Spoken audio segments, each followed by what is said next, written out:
He's hosting us, and and we are gonna talk a little bit about Lovecraft and what influence he has had on all of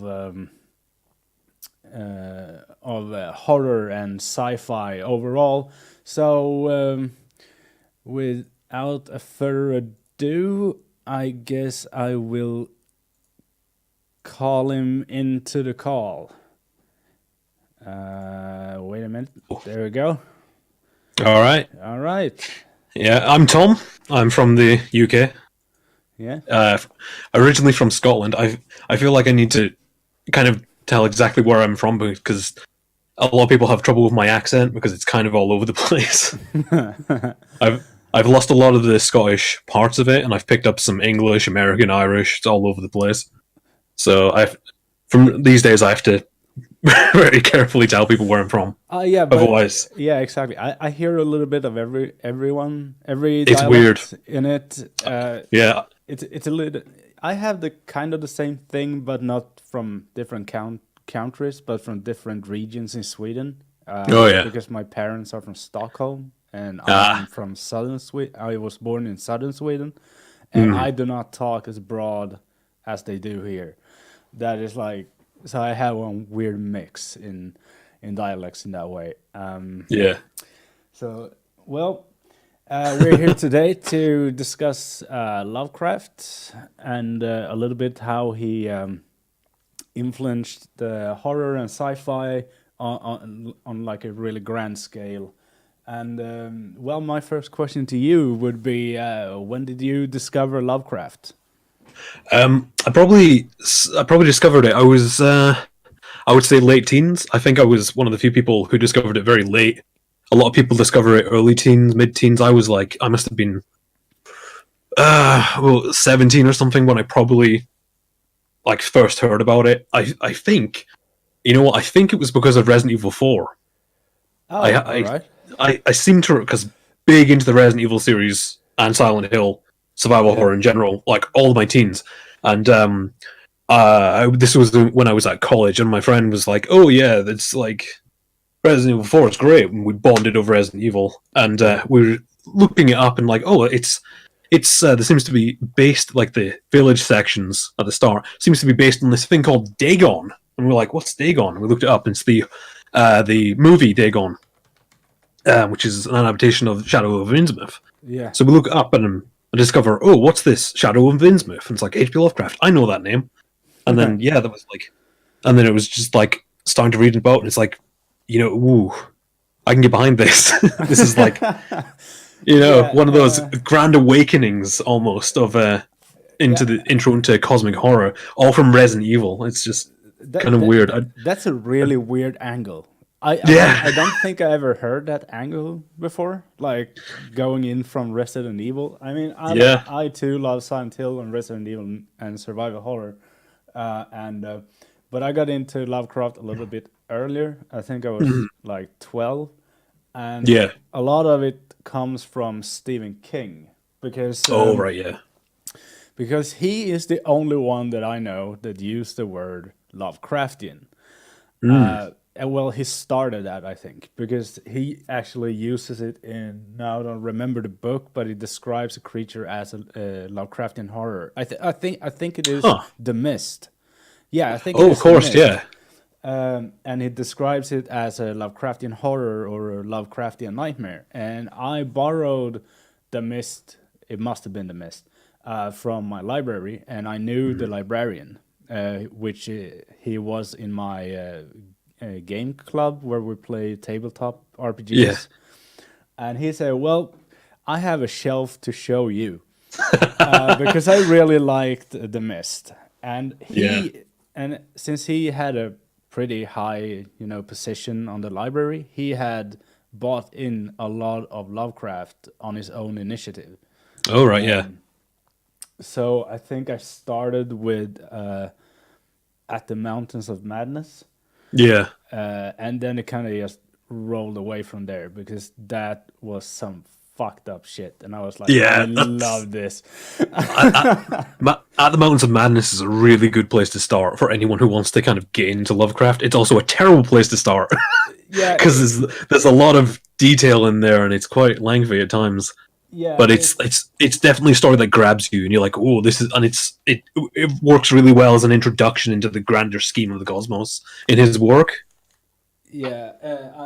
And I can tell you, for anyone watching this either on Twitch while we're live or on YouTube, there is this phenomenal radio theater made by the BBC in Oh which yeah, they do At the Mountains of Madness, and that one is awesome. It's great because it's instead of just an audiobook, it is a theater, so it gets this excitement going a little bit yeah. more, and I need to listen to that. yeah, it's really good. I think it's a two-parter. It should Yeah, be on BBC's website somewhere because I think BBC is public service, so they should yeah. have some kind of archive.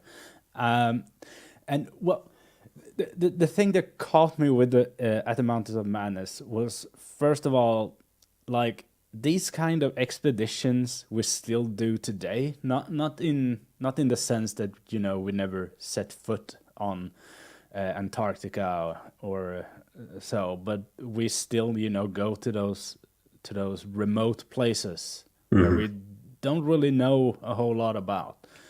And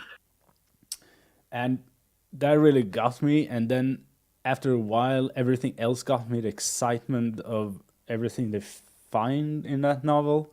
And like, yeah, Yeah, it really draws upon, there's a deep rooted feeling of in the human psyche, I guess, to find stuff. yeah, Where we seem to, I mean, you could argue that it's comes from biology, the idea of propagating our species, whatever.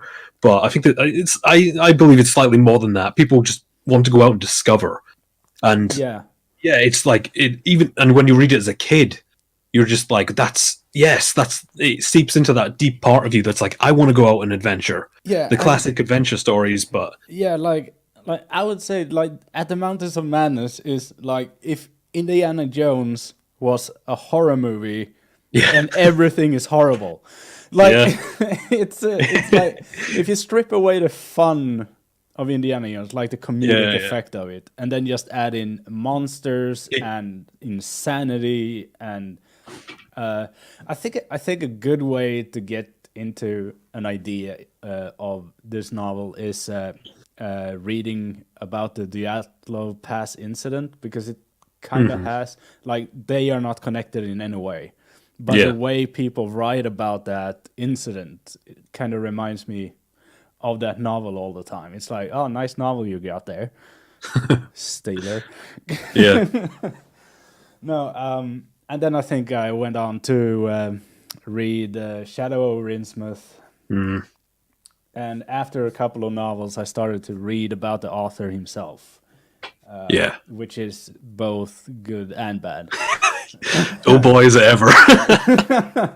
Like, Like this man, he's so incredibly creative, and oh no. but this man has created all this. He wrote all these words and all these characters, and oh shit, he's a horrible human being. Oh no. Well, I guess all these messed up ideas coming from a very messed up individual makes sense. Yeah, it does. Because as we know, he didn't have an easy childhood. No. It was constantly abused and Yeah. like really bad. And so he was not in any way really mentally healthy, so to speak. No. It's kind of interesting when you read his stories and then you look into his past and childhood and you think you can see the connections, like the constant usage of the idea of the protagonist finding out that he's related to the monster. Like, Yeah. it's throughout all of his work, and it's like you really like kind of get the impressions like, was he scared he'd become what his mother and father were in a way? Yeah, and his aunt and stuff like that. I kind of felt like that. It kind of feels like that because he's always, usually in his novels, monsters in either way, usually contact the protagonist in one Yeah. way or another, like telepathically, or through dreams, or something like that. And usually, the horror comes from knowing too much, Yeah. and they tell him all these horrible things and how horrible the world is.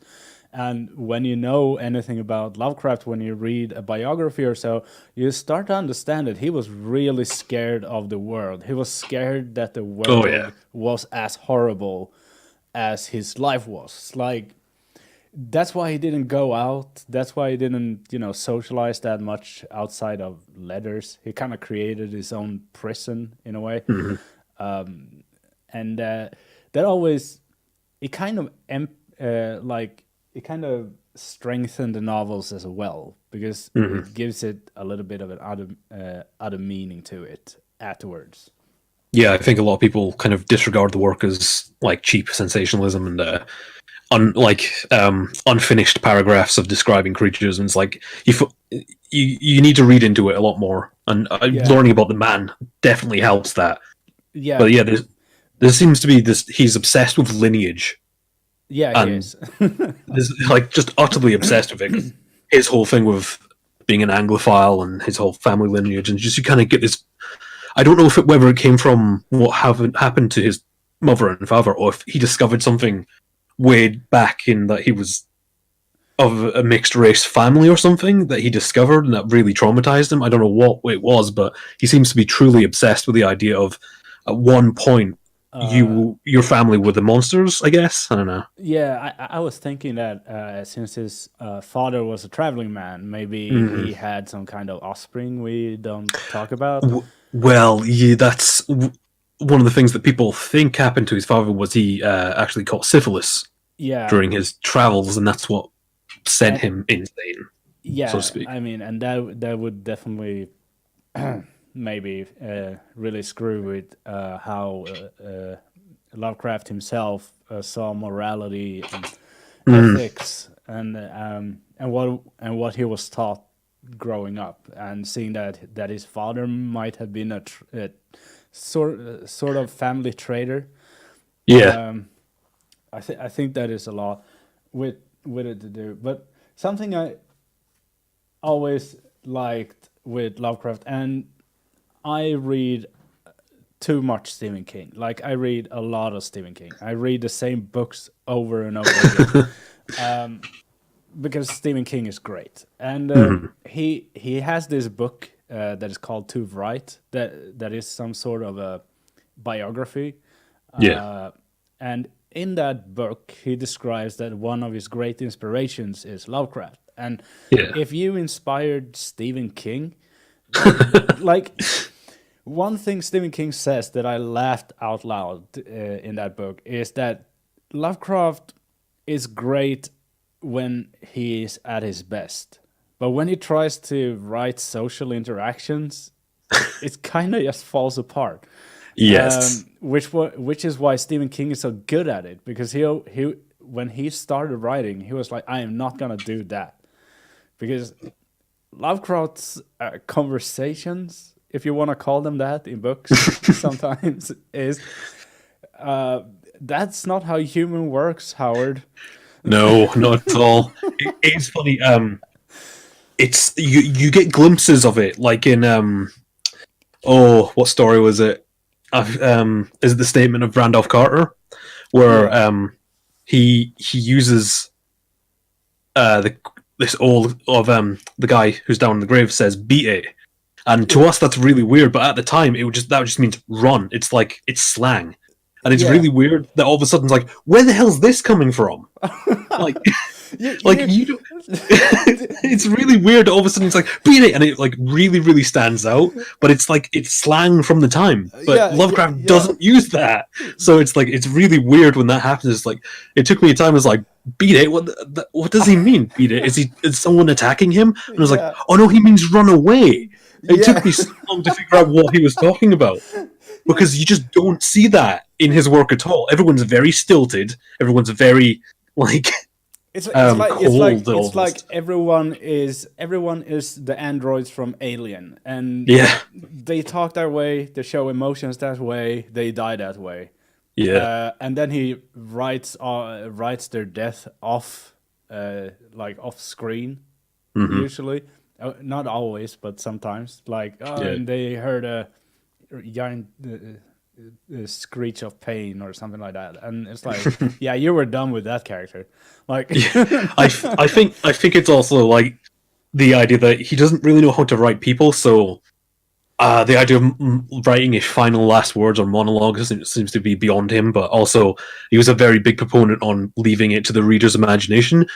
I mean, you would argue that possibly too much he relies on yeah, the person's imagination. But I appreciate. I wish I knew the quote where he specifically talks about it, where he states that he likes doing that because he would prefer the reader to come to their own conclusion or make up this scenario in their head. But yeah, that is he relies on it too much. that is actually because he published stories in Weird Tales and stuff like Mm. that, and they asked him to be more, Ah, give the reader a little bit more meat, so to speak, and he was really annoyed with that.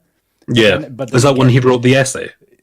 yeah, Yeah, because yeah. because then that was a paid job, so he couldn't just, Mm. I don't want to do that. Yeah. So he decided to do it, but he just sat around and moped about it. It was like he was really angry about that. And there is several letters to his letter pals because he didn't have real pals. He had a Yeah. lot of letter friends, and he writes about that a lot. And I'm thinking the receiver of those mails is like, oh my god, it's been 3 years, Yeah. Yeah. a little bit like that. And but that kind of also makes him interesting. That weird style. So you can always see when someone is writing fanfic or Mm. something like that, or someone makes one of those quote memes and then say Lovecraft said it, and then I'm like, no, I didn't, because No, there's no way he that's said too that. that's too emotional. Yeah, that's too emotional. There's Like, too much human in there. there Doesn't make is. sense. I tweeted out this picture. Was it yesterday? I'm gonna see. I'm gonna post it in chat. Oh yeah. I think I have it on my Twitter here.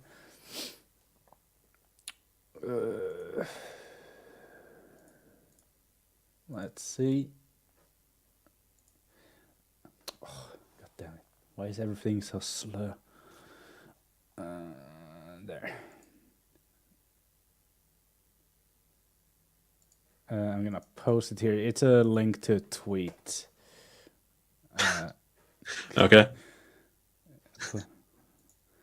Smirking because dead heralds don't have to give a for tagging.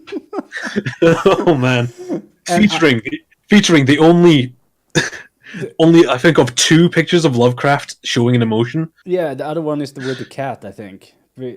Oh no, I think there's one of with one of his friends where he's smiling. Oh yeah, yeah. That might be it too. That might be free now. Oh, we're uncovering lost Lovecraft smiles.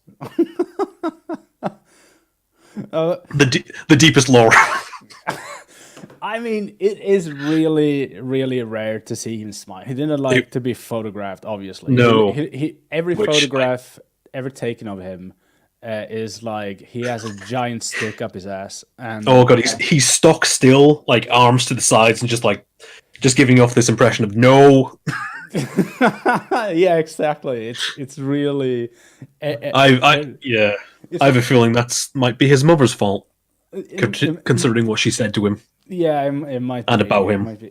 There is a novel about about Lovecraft. Well, that is considered about himself, and that is, I think it's called The Cave. The cave. Yeah, it's a short story. It's about a monster that wakes up in a cave Oh yes, I know what you mean. Yeah, and then goes out on the street, and everyone runs away from him, and he doesn't understand why. Yeah. And then he finds a mirror, and then he see how hideous he is, any, Yeah, he you know, yeah he breaks into a party at a yeah, castle or a state or something. yeah. I'm trying to see if it is in my collection. It's Yeah, usually I'm looking at mine as well.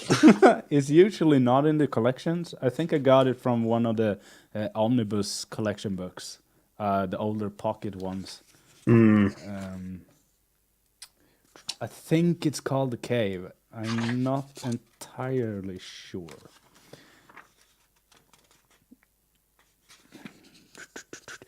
Yeah. And while we think about that, other good short stories.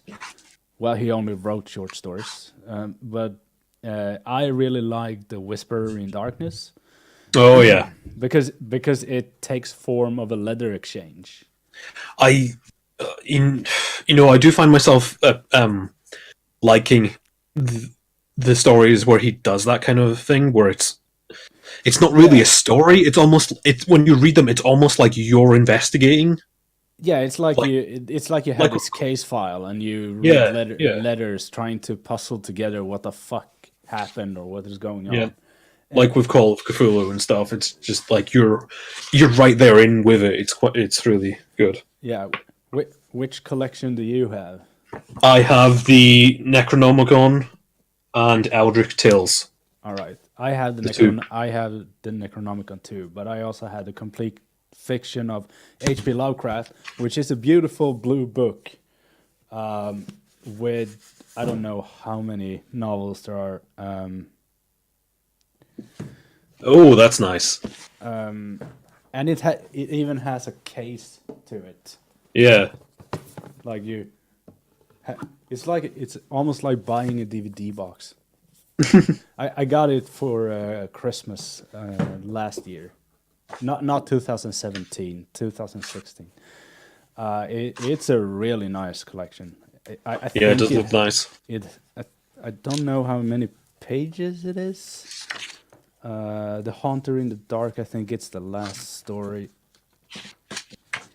It's let's see.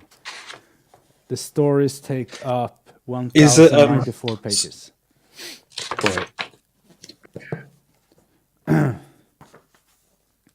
It also has that awkward picture of him with the Oh, glasses. was the story you were thinking of The Outsider? Yeah, maybe it's called that. And I've just looked it up. The Outsider. no, Yeah, it's the one. isn't it the Beast in the Cave?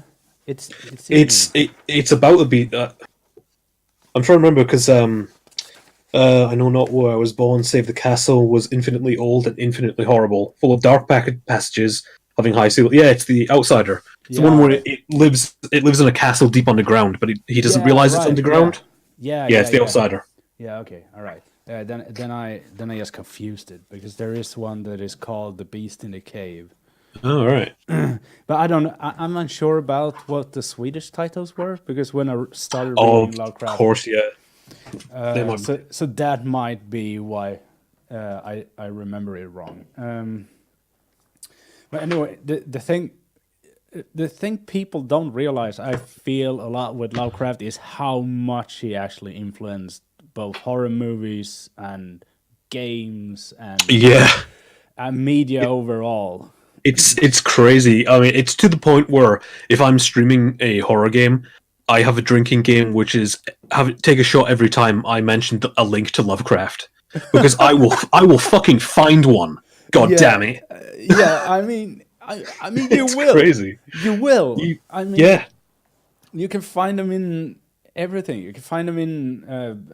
I'm pretty sure you can find one link at least in every goddamn Silent Hill game too. oh yeah, definitely. And It's but like they should be. It's like the game. Was it 5 Degrees of Kevin Bacon? There should be a HP Lovecraft version of that. yeah, yes. It should really be that because I can stumble upon a lot of things in games. Usually, it is games with journals or things you find, like to read, like notes and Yeah. stuff like that. And I read it, and I'm like, well, someone read Lovecraft. Yeah, especially if it ends with "There's a creature, he's coming for me," Yeah, and the writing trails off in blood. yeah, I How many know. times? Like, how many times have you seen that in a horror game? I almost want to say that. Have you seen Monty Python and the Holy Grail? Oh God, yeah, Castle Yeah, Arg. yeah. I almost want to point to that and say that might be a Lovecraft reference.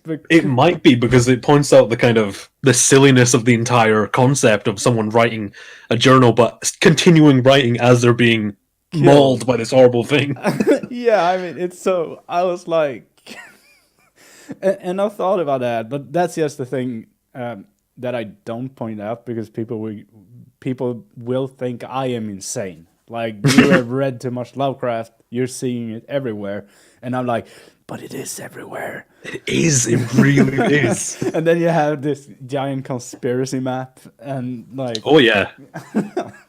no, but really, it is everywhere. It's influencing a lot of stuff. Like, I mean, you could argue that Lovecraft basically invented the idea of sci-fi horror, the yeah, combination of the two, and like even you could. I mean, you could even say that with Reanimator, he invented the cannibal zombie. Because before that, there's not really any like zombies were like voodoo zombies. They just came back and they were kind of slaves to whoever yeah, created them. yeah, They didn't really exactly. eat people. Yeah, no, that is true. I mean, I would argue that of course George Romero probably read Reanimator when he created Night of the Living Dead, and because it's kind of funny that the first real zombie movie has a black antagonist. Well, protagonist. I mean, Protagonist, yeah, yeah. I mean, and I was like, that is something Romero would do. yeah. Like, hello, Lovecraft. I hope you see this from your grave. I'm gonna Like, make this to piss him off. I mean, because Romero was that kind of, Oh yeah. dude. He would do that just because I'm pretty sure he put a black man as a protagonist just to fuck with some executive as well. I don't know. I think I'm trying to remember if he did say he was just he hired the best actor for the job. I Yeah, don't actually know if I don't. It wasn't a political thing until the making of the movie where he decided to put the ending in to make a statement. I don't yeah. think the hiring of the actual actor was though. It Yeah, was no, just no, like no, no, no. No, I think he hired the best actor too. That mhm. he wouldn't, he wouldn't not do that. No, he And would definitely do that if he had the chance. yeah, and then I think he is like, yeah, I'm gonna, yeah, fuck you guys, I am going there. No, That is and also that is one of the first fuck you endings, isn't it? yeah, it really The is. film where it's just like, oh, he's no fuck you. Actually, I remember watching that for the first time and I was just like, what the shit? I fucking love it. It's great. But I was way too young to understand the full kind of implications. I was just angry that the main character died. yeah, And didn't really exactly. get it until later on, and it's just like, God damn it. Yeah, I mean, everyone at that time was like, why did the main character die? And And you could say that the fuck you ending is one of Lovecraft's favorite things to do as well. yeah, exactly. He fucking loves to just off people. Yeah. We have a saying in our RPG group that if you play Call of Cthulhu or a Cthulhu RPG, it either ends in the grave or at the institution. It's Or both. there is no way around that.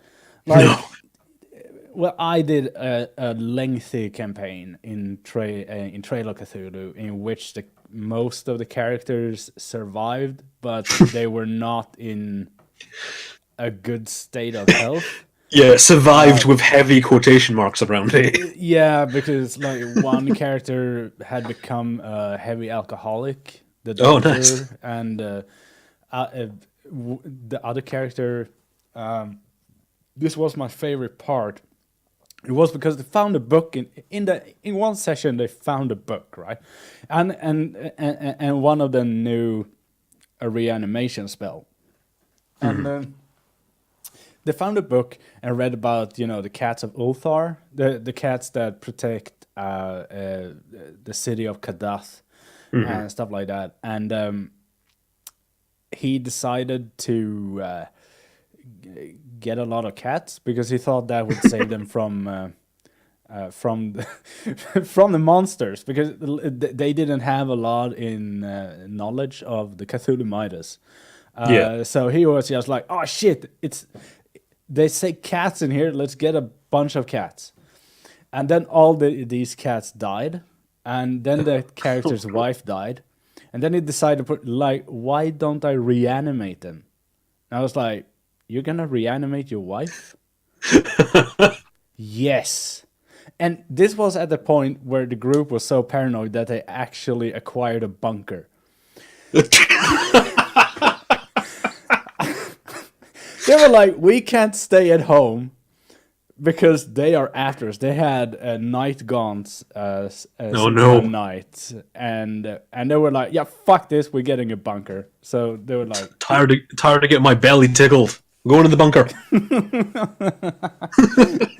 yeah, no, that was a great campaign, but I didn't leave anyone unscathed, which is like that's kind of your job as a game master for a Cthulhu game. Like, if Mhm. any of the players feels like my character is safe, it's not a very good Lovecraft game. No. But the great thing with Lovecraft and his work when you play role playing games is that you can make these small, good ghost stories that are like one Yeah. or two sessions. And you can make this really grand thing and go all out. Mhm. It doesn't really matter. It's you can even make it some kind of Evil Dead esque thing out of it. Yeah. It's like no, but one novel that I read that I never really that I, that is really hard to get your head around is the Dream Quest for Unknown Kadath. Yeah, that's that Lovecraft's attempt at like a high fantasy. Yeah, it's really weird. It's yeah. It has like cats instead of elves. Yeah. Yeah. I It, don't it, know it, how to describe it otherwise. it's kind of amazing because there's cat armies and they go to the moon and they Yeah, fight things on the moon and it's all dreams, but it's a real place. But you get to it through dreams, but you can also get to it with an actual staircase. It's very yeah, confusing. Yeah, I think that those I guess story suffers from the fact that it was never finished, and I think it was just Lovecraft kind of playing around with the idea. I yeah. don't think I think I it's don't think he possibility. intended it to be released as it was, because there's a lot of times where stuff just happens coincidentally, and it's like, okay, now this is happening, and like it's like contradicts itself. Like the was it Randolph Carter? He can suddenly talk to the night gods. Yeah, Didn't mention this before, but you can now. Fuck it.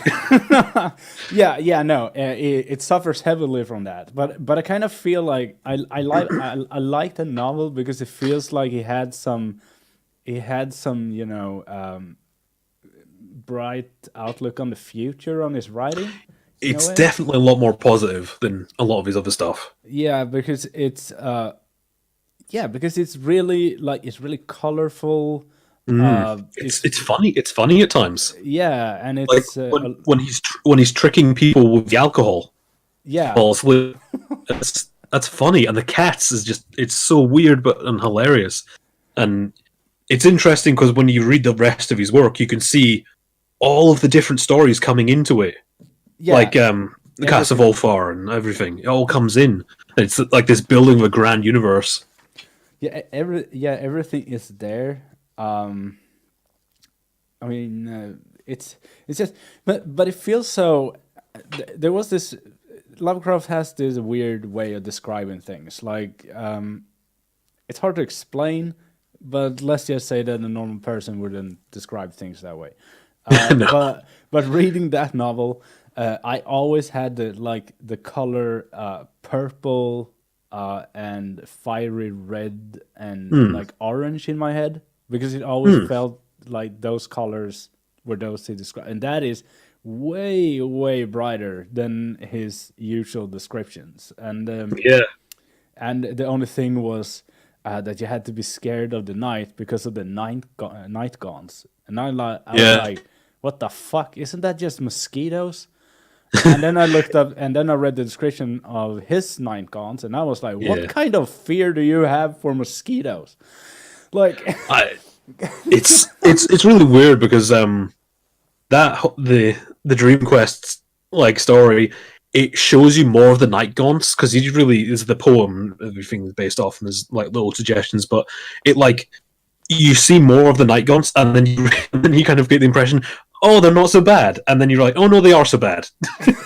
It's like it's really interesting because it's for once he's kind of showing, and with the ghouls, he's showing two sides of something that's been previously established. yeah, he's trying to describe some sort of humanity, and like it's really not. Listen, he doesn't do a very good job, but you see, No. you see like a hint of it. It seems like he's Yeah. trying to do, like actually write characters because, because sometimes I think a lot of his characters are characters, but they become characters mainly because of their thoughts, not that we Yeah. know that much about them. So basically, any one of his main protagonists can lie his ass off in those letters. We don't know. Yeah. Yeah. And It's the unreliable narrator, isn't it? yeah, and but when he tries, Randolph Carter seems to be one of those characters he tried to flesh out. Definitely. It's funny because a lot of people have said a lot of his characters are just basically him, and I think Randolph Carter is definitely him.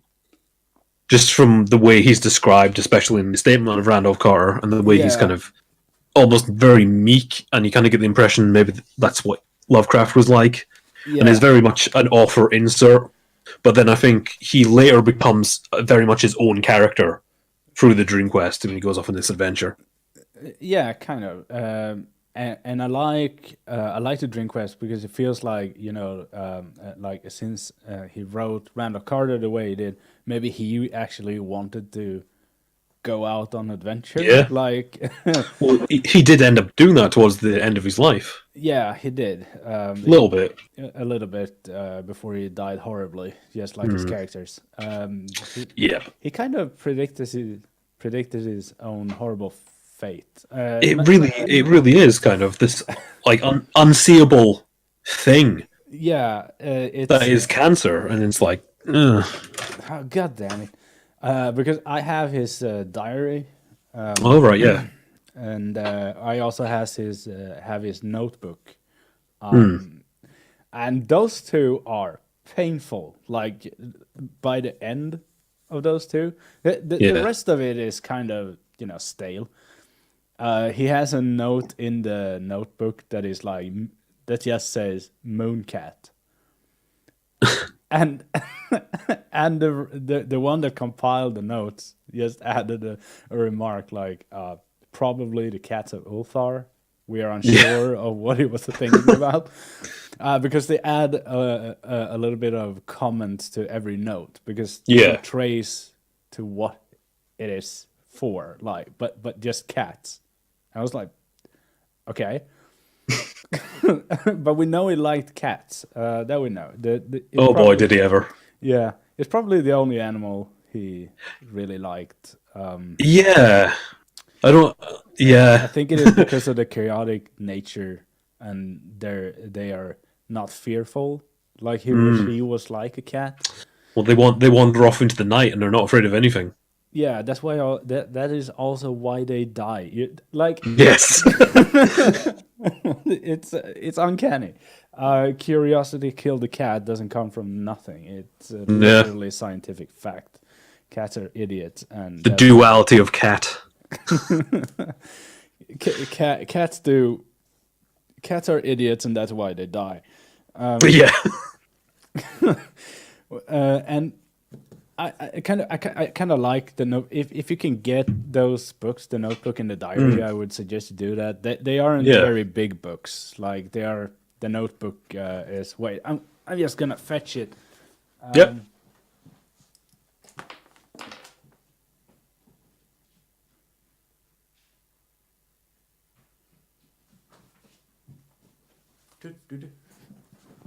Hold on, earbuds. Where are you?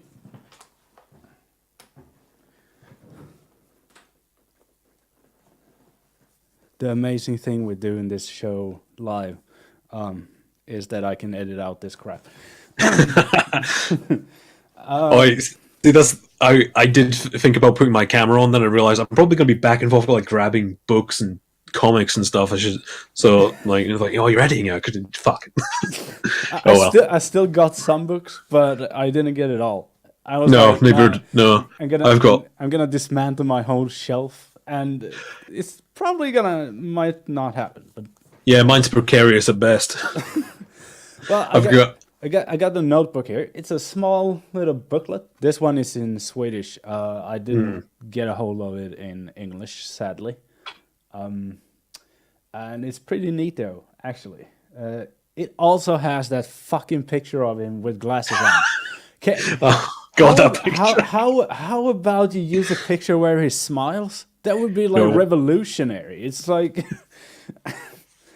and it's basically, let's see. It starts with the writers wanna talk about Lovecraft at first. This writer that wrote, that compiled this in Swedish, actually wrote his own biography. Mattias Fyr wrote his own biography on Lovecraft that he wrote in Swedish. He didn't translate it. Like, oh yeah. All right. So every note in this book, it's really hard to see because of the light, is numbered. So it's starts at number 1 to let's see. How is it? 100 and 200. It goes up to, let's see, 222 notes. And after you have read all those notes, because they're just listed, like there's no comments here on those. You just read them, like like this note 219, a mist or smoke takes form under spell. That's just a note he wrote. Yeah. I don't know if that would be the color out of space. Maybe. Possibly. I'm gonna see if there is a comment, because after all these notes, there is a comment section where he numbers, where he shows show the number of comment and then writes and writes a comment about that note.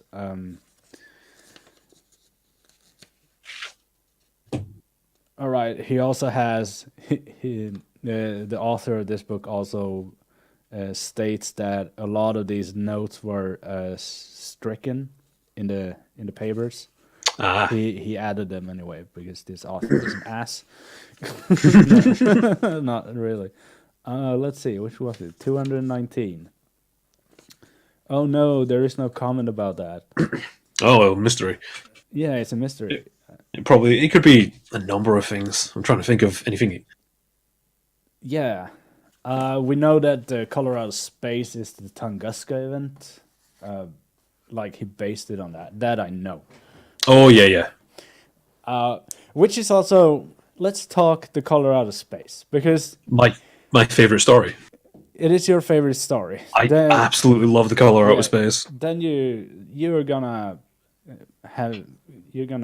be commenting this a lot. I'm just gonna add in before we talk about it a little bit more, is that I don't think there has been another section in any fucking novel where someone tries to describe a color that doesn't fucking exist. Like, it's so weird. And when you read it, you're like, I don't know. It They kind of, I guess, they kind of touch on it in From Beyond a little bit, like the idea of perceiving something we can't see. Yeah, yeah, But they do. the idea of, oh, it's a color. How did, okay, describe it? Like we It's don't have the organs to just to be able to perceive or describe it. yeah, because when he writes that section, it's like, oh, it's like that but not, and it's like that but not really, and it's like it feels like that but not that, and it's like, where are you going with this? Because you could have just stricken that out and Yeah. left me. I mean, I know he wanted me confused, like he Yes. wanted the reader confused. But that is one of the parts where I wish kind of Tolkien wrote it. Oh yeah. That little part, because Tolkien knew how to really make out something that didn't exist. It's also coming from an author trying to describe a color that doesn't exist when he himself does not describe color all that much. It's yeah, not it's not a thing he uses. no, yeah, he doesn't have adjectives like warmth or like a warm red or anything. He has no, it's red.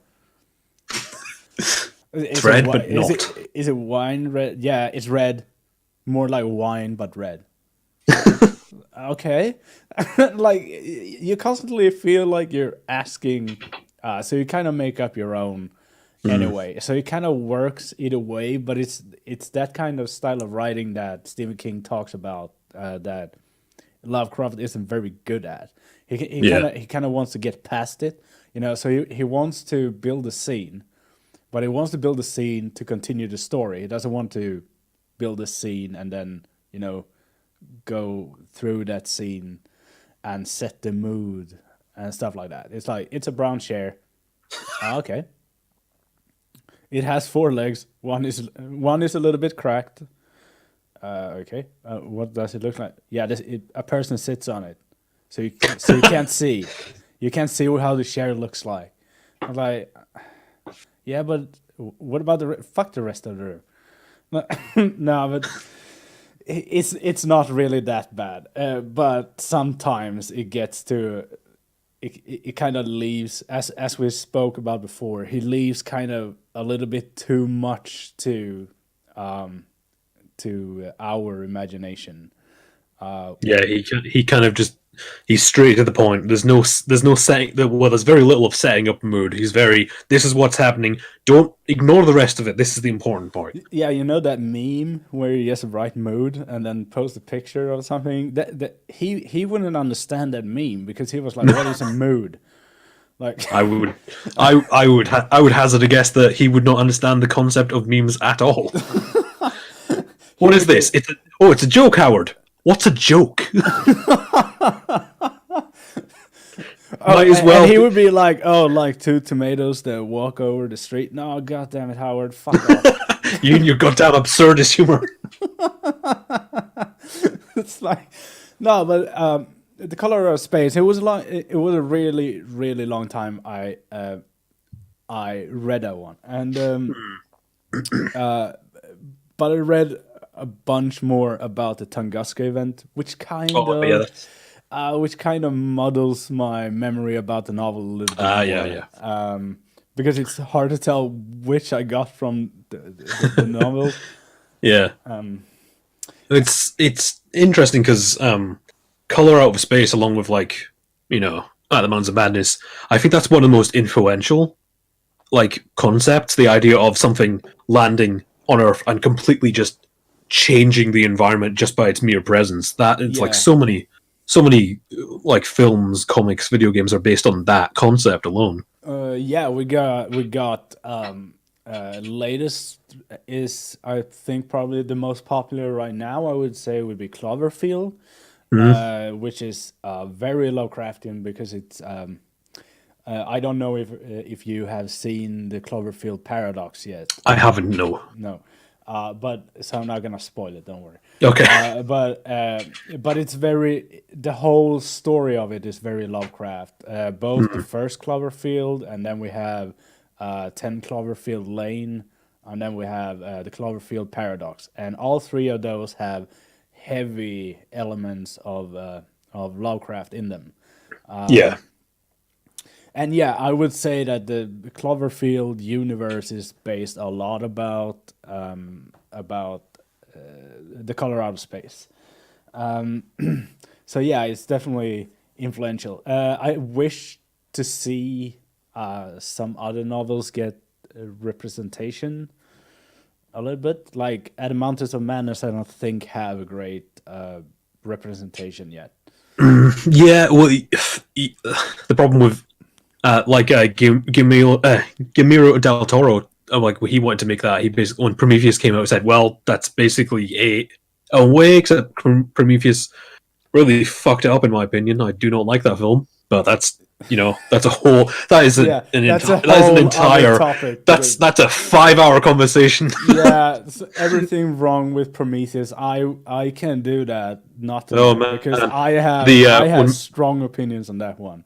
I- But the- Noomi Rapace is cute, at least. Oh God, yeah.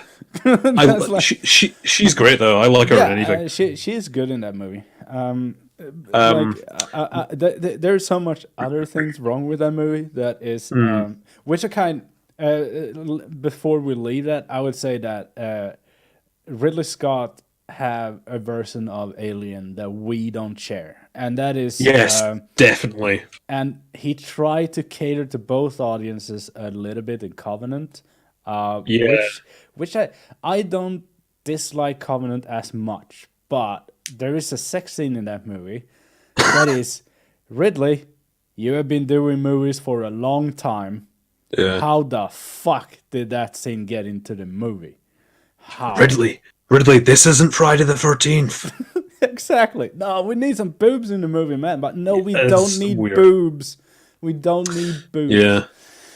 It's like, yeah, that was a really, you say Prometheus is kind of that. It kind of is the idea of explorers reaching this far off distant place from civilization. They find out And it once belonged to the things that created us. Yeah, it is really. And one of them comes back to life, and But if you're going to rip off At the Mountains of Madness, at least kind of try and go all the way with it.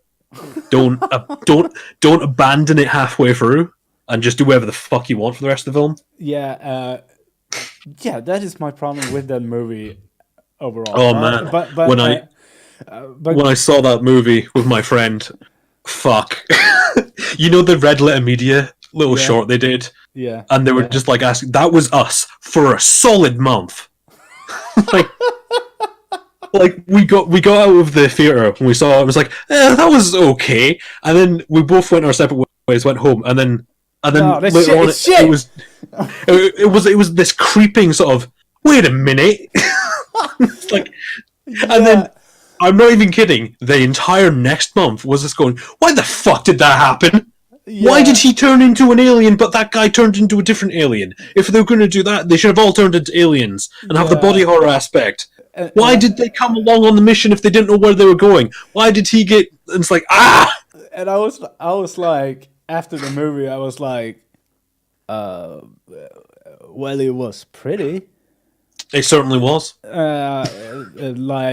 Yeah, but what about the rest? Yeah, it was alright. And then, as you said, it spread like some kind of disease in me. Yeah, it does. This is not. What the fuck was that? Like the more you think about it, the more angry you get. Yeah, and then I started to watch a couple of videos on YouTube talking about it, and I was like, "Oh my god, my world is falling apart. What the fuck did I see?" And I was like. Yeah, it's but other movies. Hello, Ogre. Yeah, I don't speak Krill. Is it called Krill? Welcome to the channel. Welcome to the Prometheus tearing apart.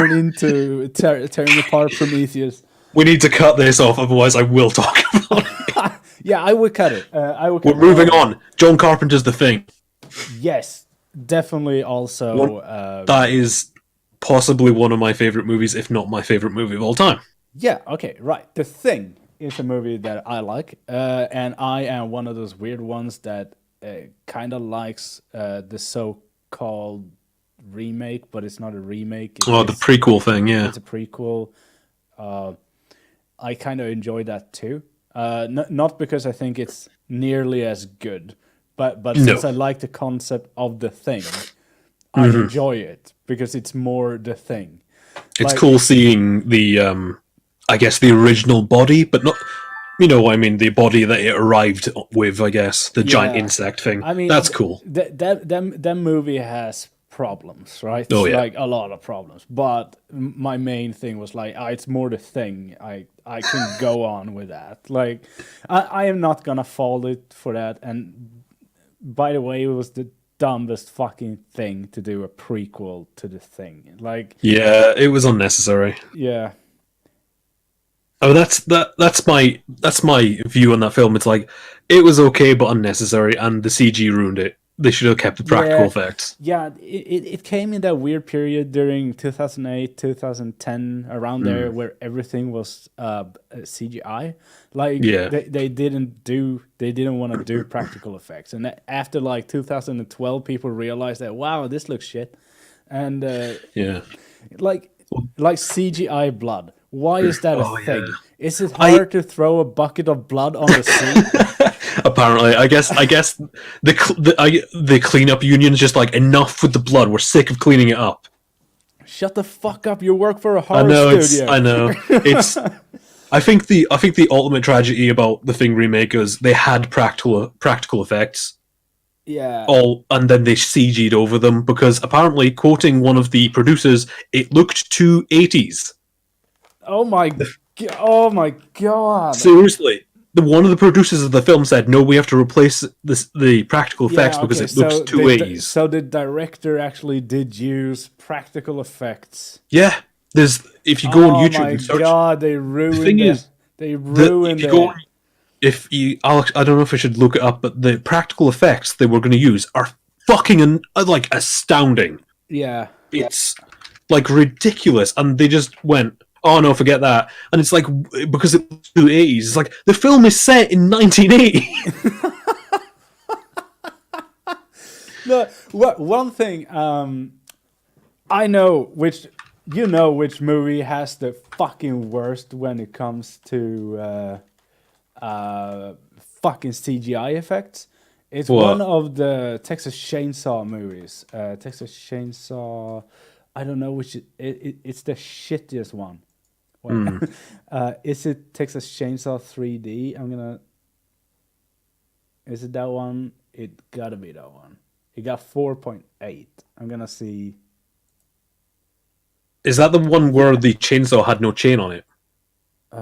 It might be. I didn't notice that because I was so Yeah. told. But it is about this hot like punk rock slash goth slash I don't know what subculture you want to be in. She's get the house or something like that, and she goes back. It turns out she's related to Leatherface in some way. Can I just point out that's Lovecraftian? See, I can do it with anything. Seriously. Yeah, and she's related to Leatherface, and then in the end, she turns on her friends and the police officer that's gonna help them, Yeah.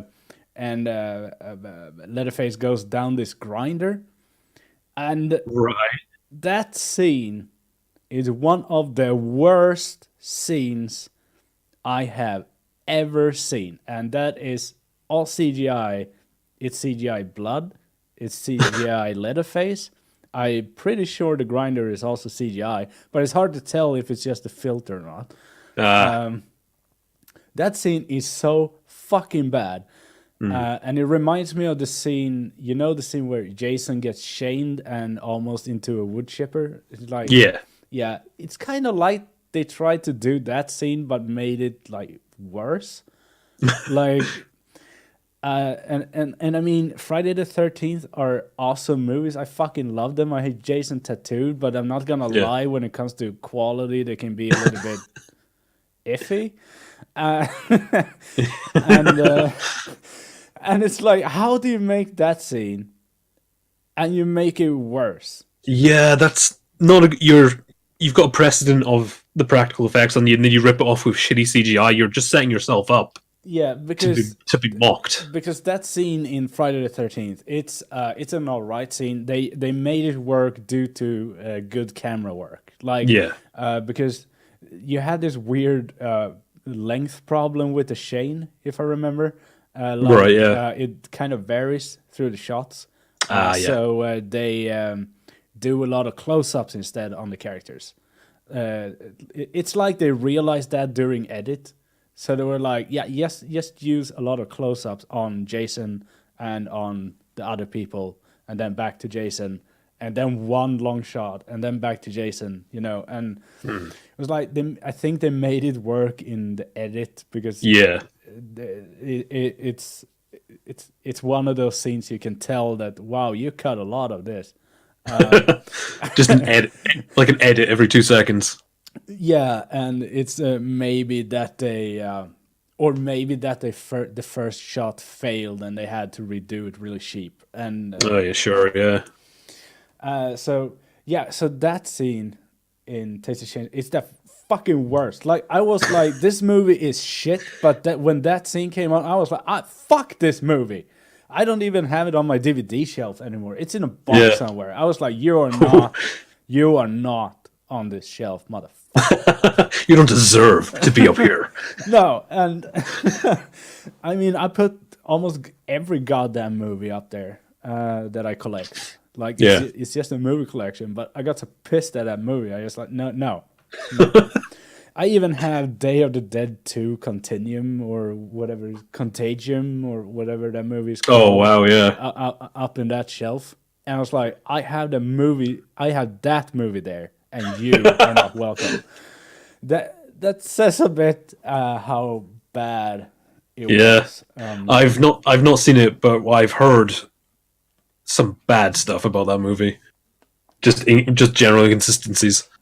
Yeah, and it's like the main. Like I think Sorry, I think the funniest part was, isn't there like because the entire idea is, in the first Texas Chainsaw, she was there as a baby. Yeah. And then suddenly they're in modern day times, but they can't be because she'd be 30, but she's like 17, so the time's all wrong, and she gets burned. She's only there to be as fuckable as possible. Like, her outfit is like, no one walks around in that unless you go to maybe a concert or a party or something like that. You just you're gonna go to this house that you inherit in that. Like, I would understand if you went to a punk rock festival or something. Yeah, but it doesn't make sense. You know what? I'd love to see in a horror movie or a horror game, the main character wearing something really unsuitable, and at some point they're like, you know what? I'm gonna get changed because look at what I'm wearing. This isn't suitable. And we'll be right back. And they come back and they're wearing something like, wouldn't it be awesome in a survival horror game if you had a scenario where you needed to change your outfit or put something on warm? Yes. And it's completely optional though. I would love that. It's like your character's like, oh shit, I'm wearing really bad shoes, and then you get a little side quest. Go find better shoes. Or something. I would love that. Or if you stumble upon better shoes and you're like, and it's like, oh, a nice big warm jacket, and it gives you extra protection and extra inventory slots. Yeah, I mean, because I would say that a lot of horror today, or ever, actually used the fuckability rated clothing. I think they mostly dress people all right. Like, and I like the way the cabin in the woods do it, because the one that is the obvious blonde, I think she does have like is other clothing than the others, but she's also smart, which is like, all of them are smart. That's why I love that movie, because it's that movie's so much fun. Yeah, it's like, oh wait, the jock knows Russian philosophy. Are you? And I like that because and then they explain all the whole thing with that people do dumb shit in horror movie. Yeah, that's because Yeah. of gas. Yeah, It's a yeah. gas that does it.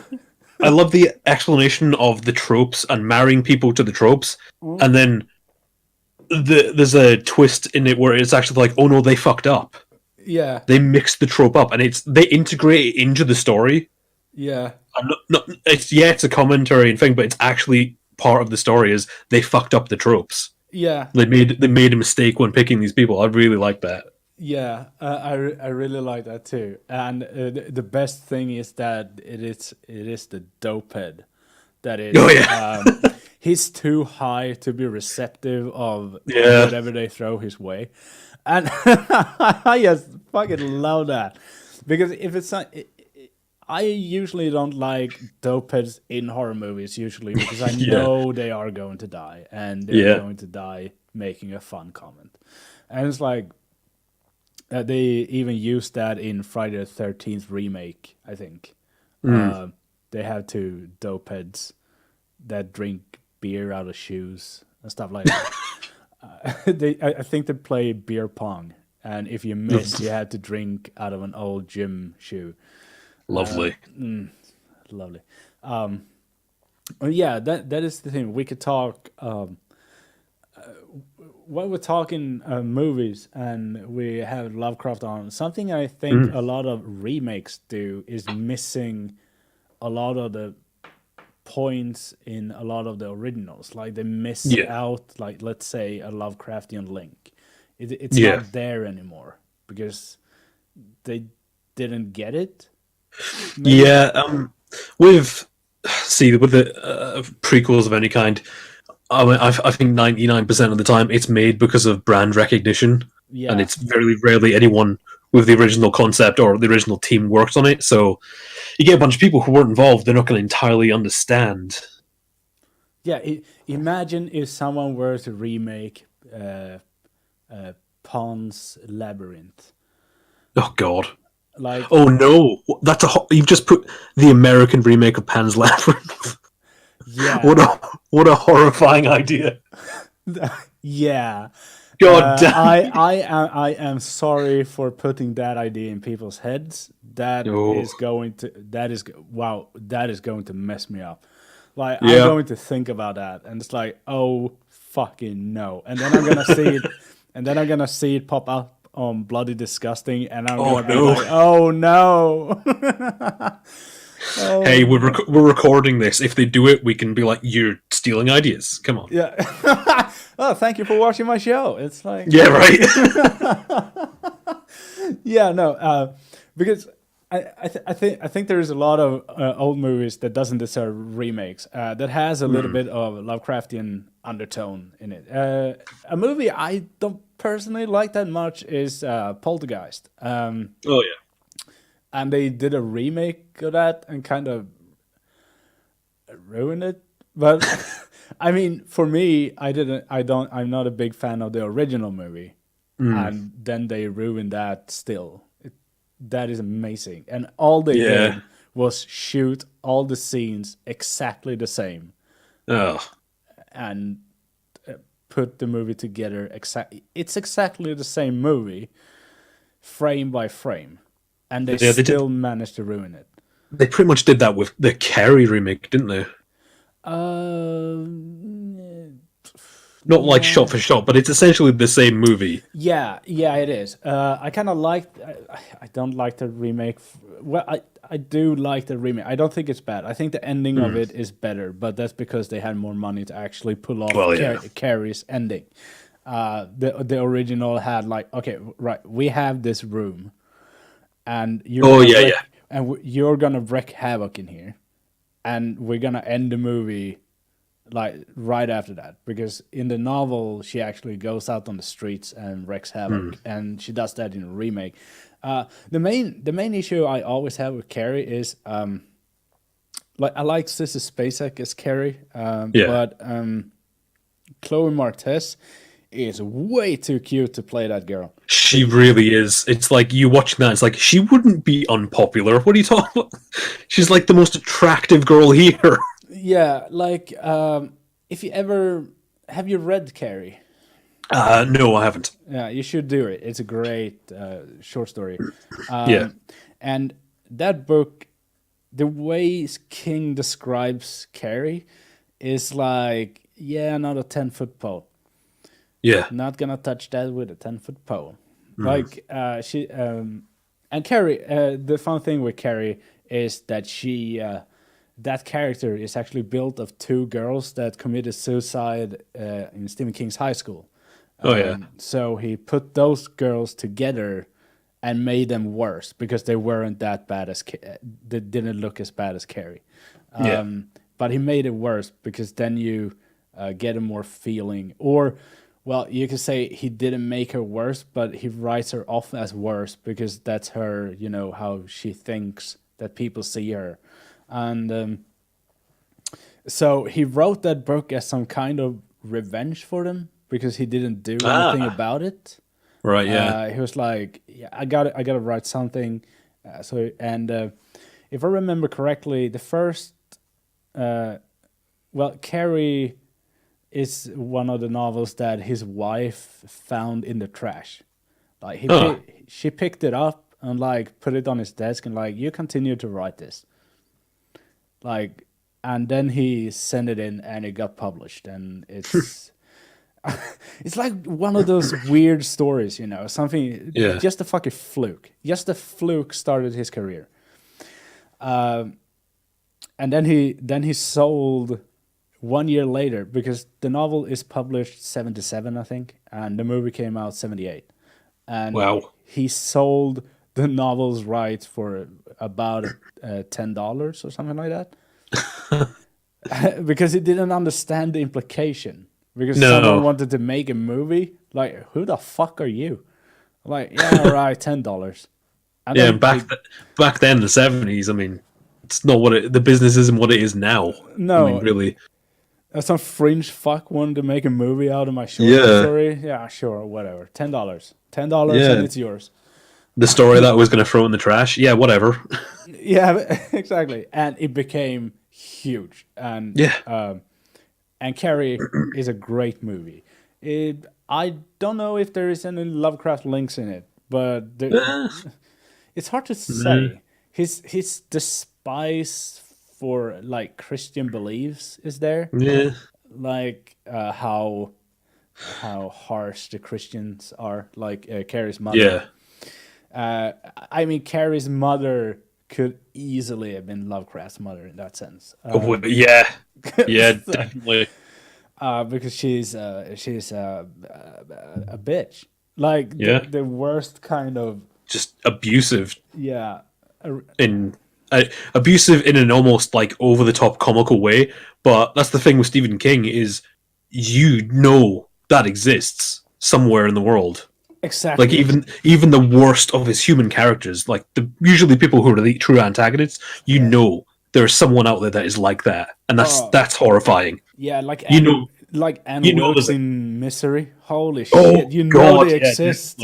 Fucking just that is a fear that I think a lot of people, especially nowadays, have to deal with. Yeah, that is Misery is its own kind of fucked up. And like it really is, and that was before all the social media and all YouTube celebrities and all the people meeting fans and stuff like that. That can happen. I am so sure of it. And Stephen King is great because he is like Lovecraft in a lot of ways. You can tell that he got a lot of stuff from his writings, and then he just amped up the writing skill. Like he improved upon the basics that was Lovecraft. Yeah, exactly. But he especially never, with characters. Yeah, but he never tried to go too far into Lovecraft's domain, so to speak. No, he always maintains his being his own thing. Yeah, but you have And this is a thing I don't think a lot of people know, that after Lovecraft's death, there's actually a chain of authors that continue to write his universe. Yeah, it's the Cthulhu mythos, as it Yeah, came to be known as. yeah, it's called that as a collective. You got Robert V. Chambers wrote Huster, the King in Yellow, for example. Chambers was before that. Oh yeah, he was maybe. Yeah, no, the King in Yellow is pretty much what a lot of people cite as Lovecraft's inspiration to be like cosmic Oh horror. right, yeah. Sorry, I got the. But I think Chambers wrote. He wrote a lot, but you also got other authors that have written like. Do you know the one Shoggoth on the Roof? Or Oh yeah. Shoggoth on the Roof. When I read the title, I was like, yeah, this sounds like a fun book. Yeah, it is kind of. It's one thing. Yeah, let's talk a little bit about Shoggoths, because that got to be the hardest thing to explain to people why they are so scary. Because Yeah. it's like a blob, but not sort of, and they have this distinct sound that is like tickly. Yeah, like- the amount of times I've sat there reading it over and over, was like, "What is that? Particularly?" Yeah, And just saying it to myself like a madman yeah, at yeah. 1 a.m. I usually went with, like, since I think it describes it at one point as a high pitch something, and then I just went with tickly, like tickly, and then usually it comes in At the Mountains of Madness, it comes with an echo. Yeah. Because they hear it down in that lost city, and it's like I don't know why they are so scary when you read the stories, because when you just read about a Shoggoth, let's say you go on the internet and you just, what the fuck is a Shoggoth? Yeah. And you read about it and like, what? What is it? It's like the Blob or something. And it can form eyes and tentacles at will. Yeah, and It doesn't have a constant shape. and it can take a shape of other persons. It can make crude instruments Yeah, using its limbs. It's like it's like I feel like it's one of those creatures that really had to be in context to actually be scary, because if Yeah. you just read about it, it's like, this doesn't even make sense. No, it doesn't make sense in the stories either. Don't worry about it. But it's more scary when you have someone facing one. Yeah, I think the context definitely helps. It's like, that thing, you are trapped in here with that thing. That thing's been down here a long time. Probably knows where it's going. It has many eyes, Yeah, and it's coming after you because it's hungry. it can do whatever the fuck it wants with you. And Oh, if you are not dead within seconds, it's just playing with you. Oh, and also, you were created from that. The entire ecosystem on Earth was a byproduct of that fucking thing. Yeah, and you're staring it in. You think it's eye. You're not sure it's the eye, but you know. It's like a walking primordial soup that wants to eat you. Yeah, he's like a. Do you know Dark Souls, the primordial serpents? It's like that, but fucked up. It's like. Hey, we don't see where the primordial serpents come from. For all we know, it's attached to a giant fucking blob covered in eyeballs. Yeah. We don't know where those guys come from. No, they just hang down, right? It might Yeah. be just a shape of a Shoggoth, or his like penis. He just throws out in the world and like, hey, you undead, you're gonna help me do things. And he has those nasty fucking teeth that they just, With the way too human looking teeth.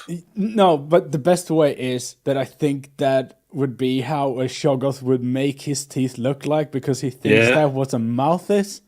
Like, Yeah, I mean, what would even be the concept of its like reasoning to create certain parts of itself? yeah, it's like he doesn't understand how a human mouth works. Like, he just knows that we had teeth, and it's like, No, and like the Shoggoth they meet in Mountains Madness is a severely like devolved version. yeah, Like it's just been left there over the eons, yeah, and it's kind of cobbled together an idea of what it is and what it can be. Like they mentioned the crude carvings on the walls, like it's Yeah. imitating the Elder Thing's speech.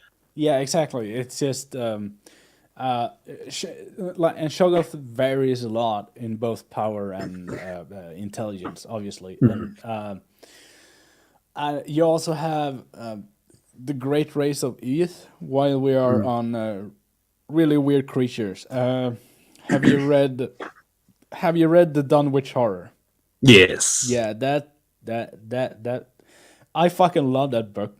it's great. Because there's one scene in it that, that I just could picture so fucking well. It's like he goes out and looks out in the field and just see the monster rampaging through shit. It's like, The invisible monster. yeah, It's he has seized this destructions that it yeah. causes, and That's, it's like, and you can really see, like, you could do a really great movie scene out of that, and it's like it's so still, like it's written in Lovecraft style, so it's yeah. perfectly written for a script.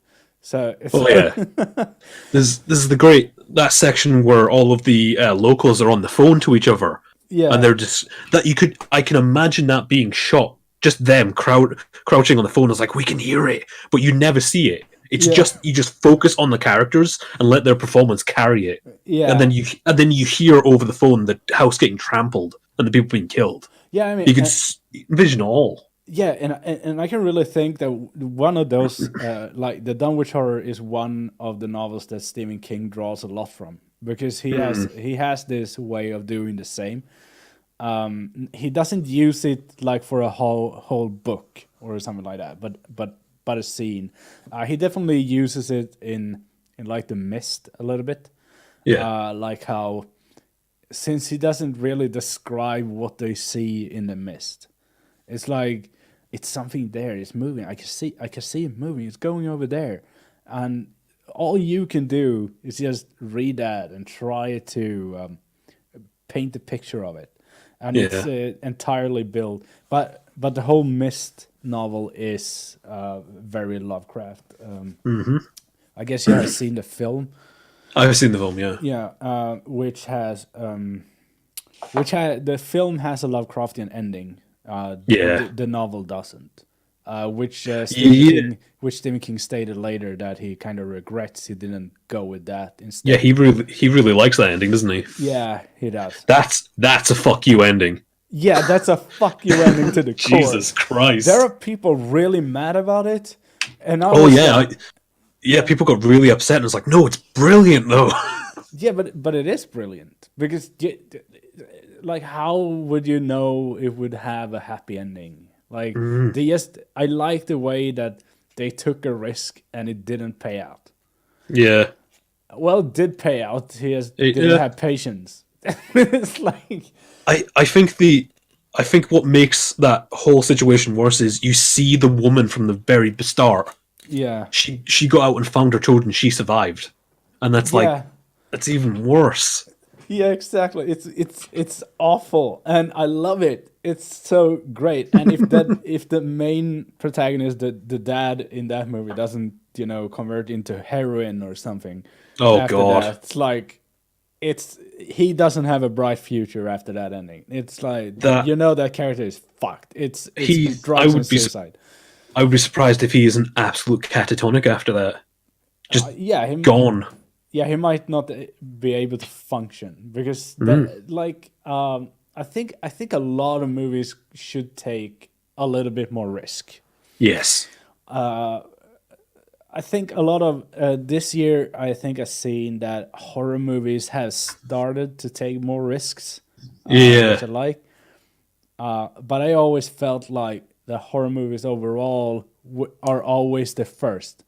Like, they are the first one to try the boundaries of other people, and then other movie makers go when the horror movies have become mainstream enough with that. Yeah.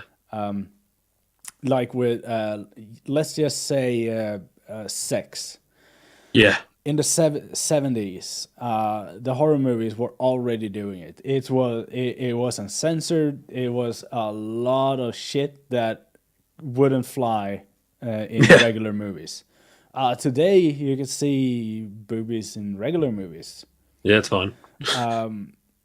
And it's like it's always like that. It's always like when people talk about equality in movies and like feminism in movies. I always feel like No, yeah. the horror has Yeah. always done that because Horror movies have, like, everyone has this perceived idea that the women in horror movies are always the damsels, and it's like, no, actually, in a lot of horror movies, the main characters, they're the ones that fight back. yeah, It's so many movies, and it's like, I think a lot of people get confused at the perception of horror movies and the spoofs of horror movies. They mistake yeah. that for what it actually is. Yeah, because if we were to talk horror movies and diversity, I can tell you a lot of movies that has transgender people in it that aren't evil psychotics, just transgender people, Yeah.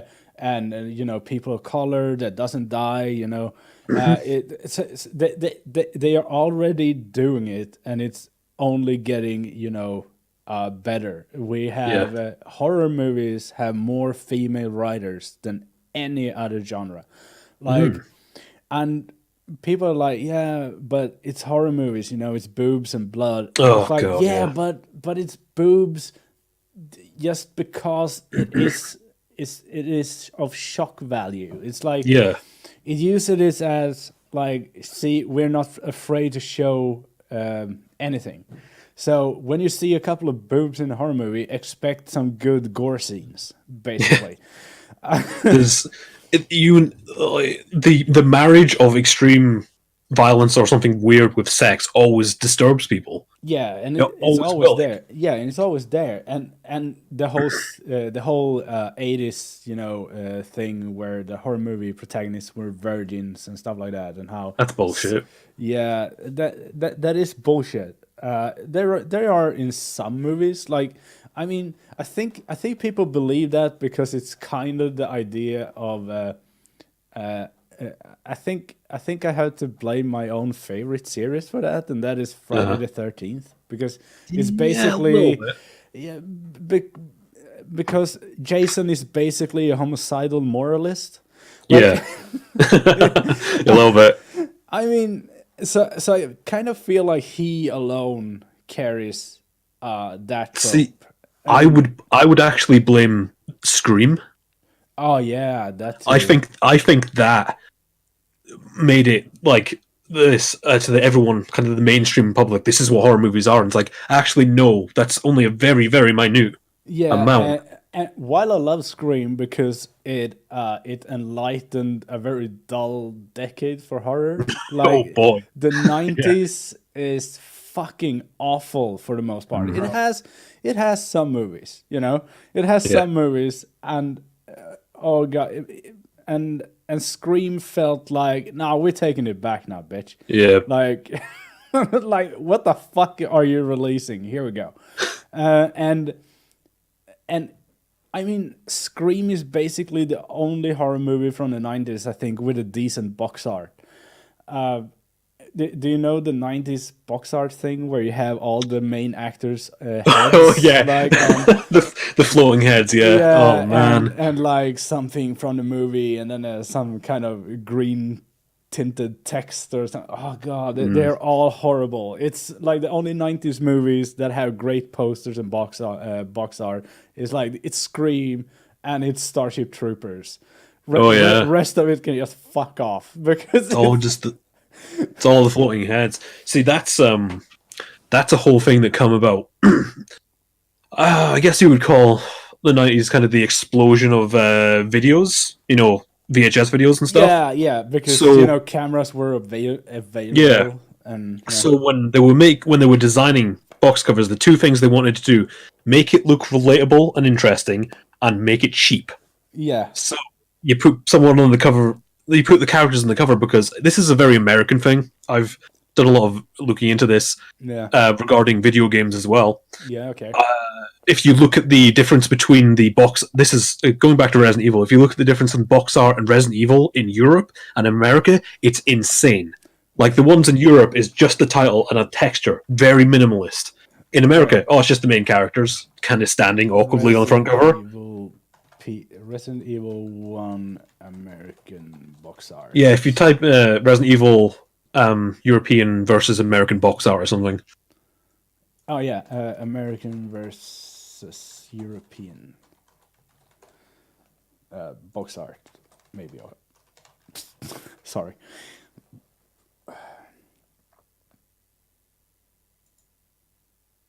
There should be a whole bunch of like people. But if you look at this picture that I have up, who is that? Oh no! Oh, I know it. He's not in the game. Neither is that weapon. I was like, who is that? Oh no, yeah, but I see. Yeah, here you have Especially, Resident Evil 4, and here you have American Resident Evil. Yeah. Oh no. Yeah, that's a very. It's and the ideas behind that is Oh, when yeah, there we go. There we people go. react. Here People we seem have- to. Oh no! Here we even have Leatherface in this picture. Yeah. Oh no. Look at the one on the left. How cool is that? That is a great box cover. Yeah, that is nice. That is That's horror. That's everything you need to know. But the Americans like, oh well, we need to see the main character. Otherwise, how am I gonna? Oh god, look at this. Oh my god. What is that? Yeah. Oh no. So it's like. I think it started in the video games wise, it started in the early 2000s. I'm gonna see. Like the Silent Hill HD collection is a shit collection. Oh man, But it yeah. has a really nice box art, actually.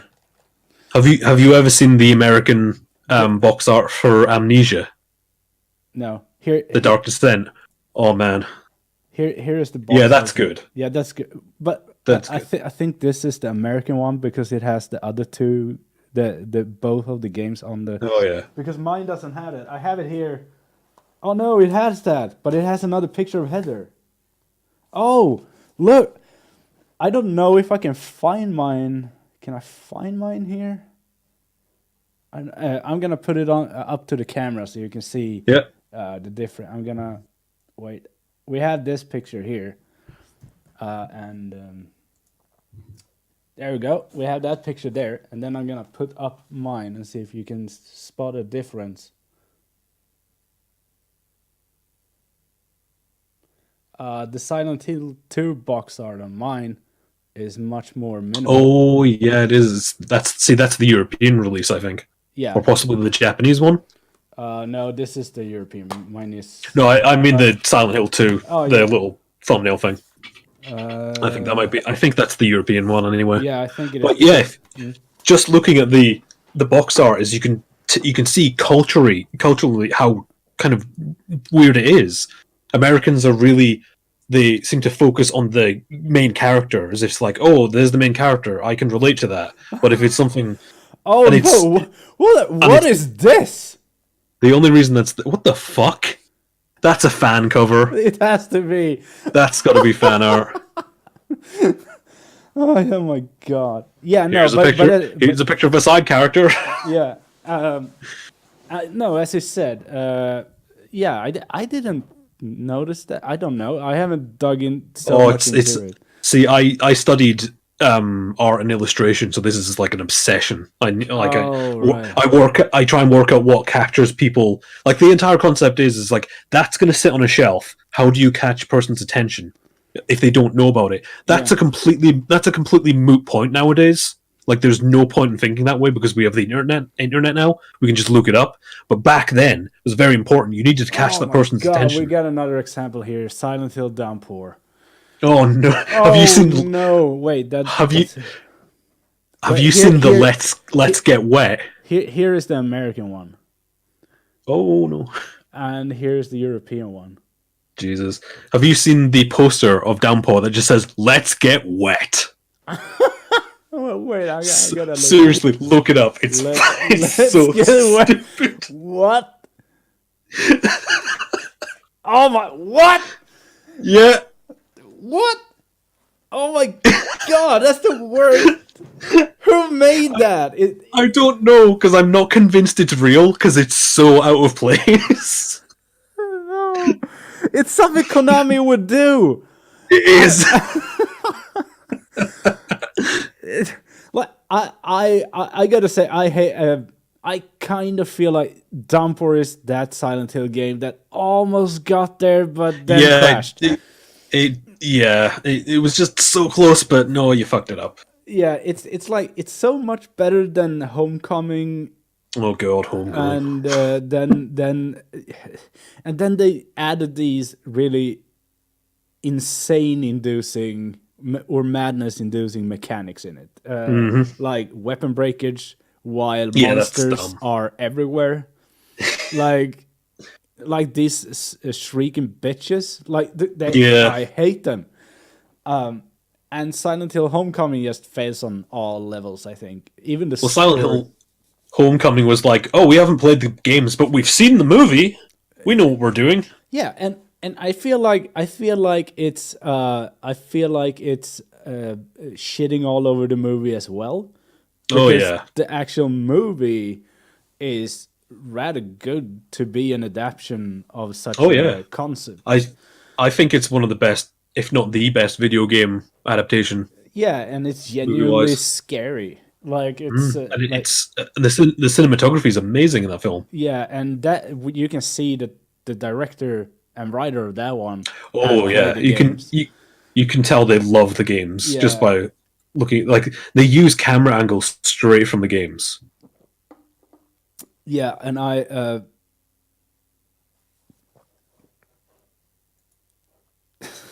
wait, what? We enjoyed the money, bro. I don't think that's how it works. Wait, Apparently, someone's just donated $150. yeah, and I didn't hear shit about it. I would Yeah. wait. Why is my Streamlabs in Portuguese? Okay. Login para comunicar. Login. Oh, it turned to English now.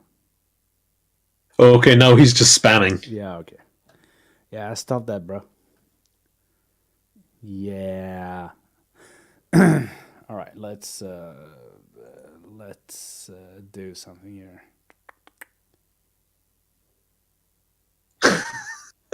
That gave it away.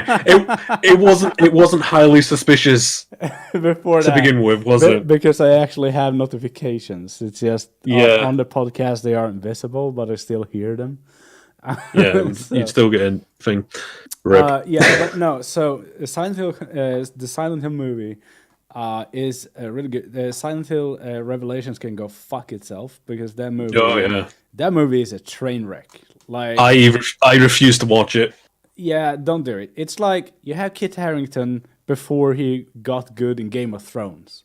Like, and he was a good in Game of Thrones, like season 1 and 2. Yeah. And it was like they have a pretty good header.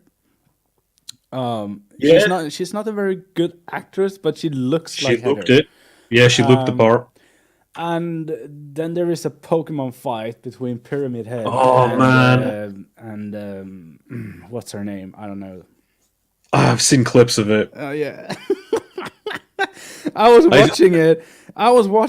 And I was like, I can't believe I asked Swedish cinema to buy this movie so I could watch it, Oh, because no. it was released on my birthday.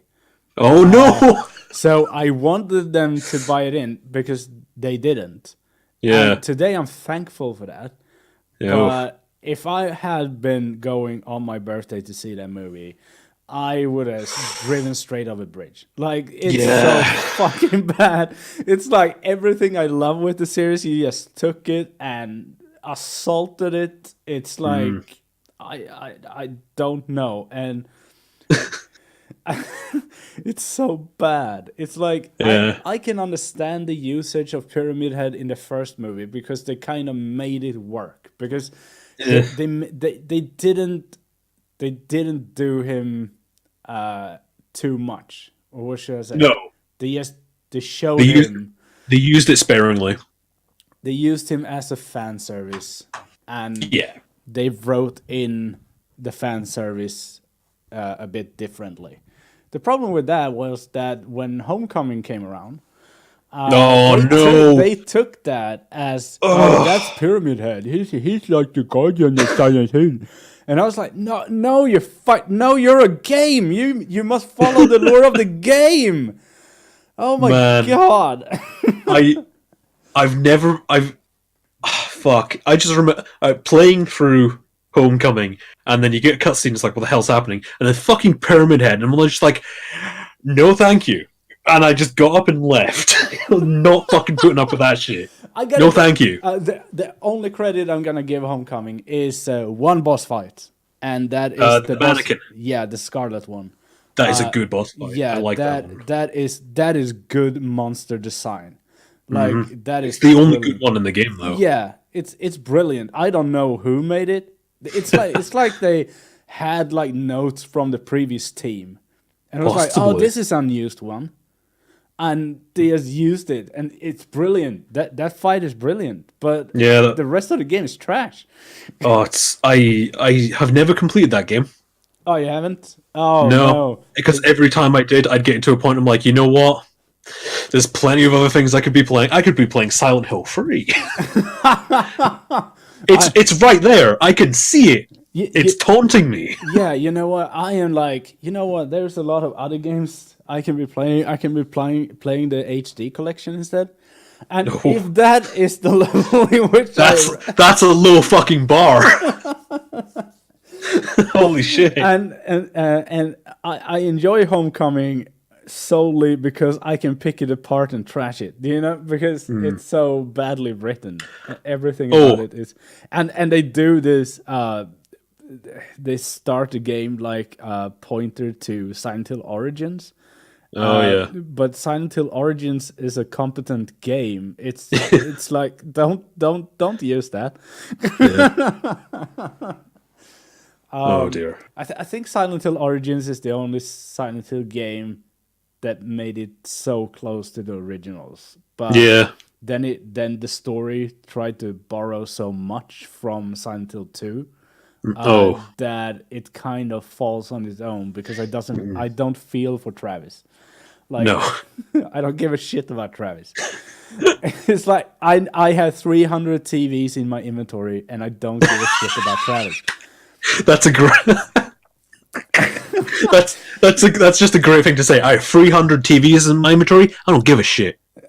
Like that. I feel like that's a Black Friday T-shirt waiting to happen. Yeah, I mean, because when I played that game, when I realized you could pick up TVs, I just infinite picked up TVs. TVs. Like I was like, fuck all other weapons. I'm using TVs, and can I use TVs? I run. It's like Fuck you guys. I'm going to be an electronics store. yeah, and it's like when you're up above and game is starting to have problems with that you have so many TVs that you start having to drop them because of memory issues of the PSP. It's like it's so good, and That's I'm like, great. but it's fun when you find one of those weird ass ways to exploit the games. Yeah. Like you can find glitches and stuff, but this was they just forgot to put in a limit. There he is. I have 300 TVs. What you gonna do? And Fight me.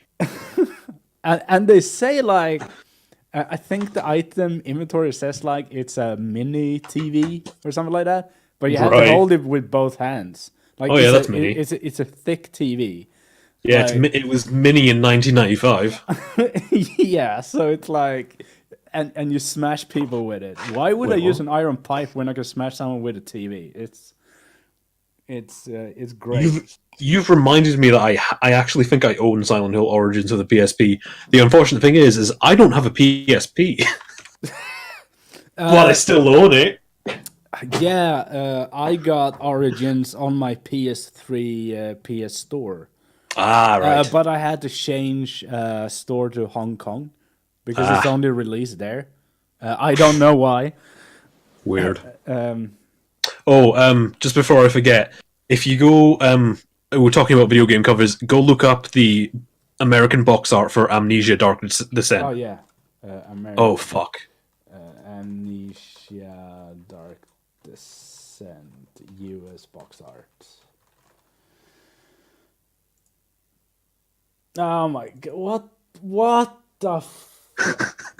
What? Are they trying to go for Silent Hill 1 there? I don't know. It's so bad. Why are they revealing the monsters? Exactly. And it doesn't even look like it. And who's that guy? It's just a guy with a raptor mouth, like, and not even scary teeth. There's no No. raptor teeth.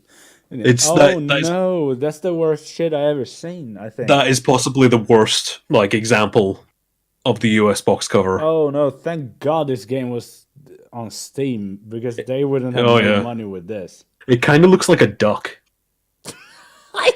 It's Howard the Duck. Oh no! It's a zombified Howard the Duck. It's like Oh jeez. he dropped all his feathers and went mad. Oh no! Oh no! I found. What?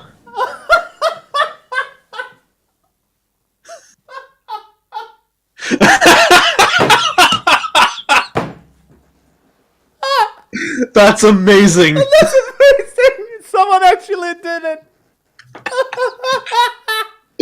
And it's done in like horrible clip art. Is that Comic Sans? That better be Comic Sans. Oh my god! It looks like a. It looks kind of like a Gary Larson comic. Oh no! Oh man. Wow, that's the word. I mean, that is capturing it. Oh boy. Oh my god. Oh dear. Oh my Also, god. I found the link for the Thing prequel. Yeah. Practical effects, kind of real. Oh, It shows nice. you. It shows you little glimpses of what it was before they CGI'd the shit out of it. I'm gonna quick run this through. Oh my god, this is great. I'm saving this for later. Oh man, Yeah, this is like porn. Like yeah. Oh yeah, talking practical effects and going back a little bit to Lovecraftian themes. Oh yeah. In the Mouth of Madness. Mm-hmm. Have you seen it? Yes, I have. Sam Neill is I don't know what Sam Neill is in that movie, but he comes across a town that is fucked up, or a hotel, and the hotel. The whole movie is weird as fuck, but it's really good. It's like Yeah, it is. someone had some money and wanted to do a Lovecraft homage, and It's a huge love letter to Stephen King and Lovecraft, yeah, exactly. It's and great. it's meta. It's like really weird and meta, and it's like it's one of those films you watch it the first time and you're like, I don't understand, but I love it. Yeah, exactly. And it has And then you watch it again, And and, it Sam Neill. who- Yeah, it has Sam Neill in it. It's like everything he touches is great. Like Speaking of Sam Neill, have you seen Possession? no, I don't know. That name is too common to know. Okay. What else? It's a little bit too common name to know which. Yeah. There's a film that he was in. I don't know if it's a French film. I don't know, but it's called Possession. It's super super interesting because it's Sam Neill losing his fucking mind. I need to see Weird monster stuff. let's see. It's really good. All right, I have a movie list here in the notepad, so I'm gonna write that down. Possession, and I write down Sam Neill, so I get the right. I think it's one. just called Possession. Let me look it up. Well, it's like something that horror movies should work on is titles, because it's really fucking hard sometimes to find movies. It's Possession. It's a 1981 film. Yeah, all right. I'm gonna look that one and watch it. That sounds great. I'm like, as soon as I see a movie that has Sam Neill in it, I'm like, this is gonna be great. Yeah. Because it's like, what would Jurassic Park be without him? Nothing. Nothing. Yeah. It would be nice Nothing. effects, but it wouldn't be anything. And he and Jeff Goldblum just clicks in that movie. Yeah. They work so great as actors with each other, and Jeff Goldblum is also amazing. The remake of The Fly is Oh it's great. It's like it's kind of contentious, but it's like yeah, it is much better than the original. yeah. Oh yeah. Like it's The original, I mean, is kind of super cheesy by today's, well, even yeah 1980s standards. yeah, and his version of The Fly is a lot better. Um, and It's the slow creep of the transformation that really works. yeah, exactly. Have you seen The Shape of Water yet? No, it's not out here yet. No, it's not out here I, either. I'm so mad at it. I think it's out on Wednesday because Valentine's Day. Yeah, I think so too. Sometimes here too. But what got me mad was like this movie's already gotten awards and I haven't seen it. What the fuck is this? Yeah, right. And like we're living in 2018, and I can't Yeah. see this movie before it gets awards. That is, I don't understand you people. I don't I feel understand. I feel bad because it puts a certain level of expectation on the movie itself. Yeah, I It's winning know. awards.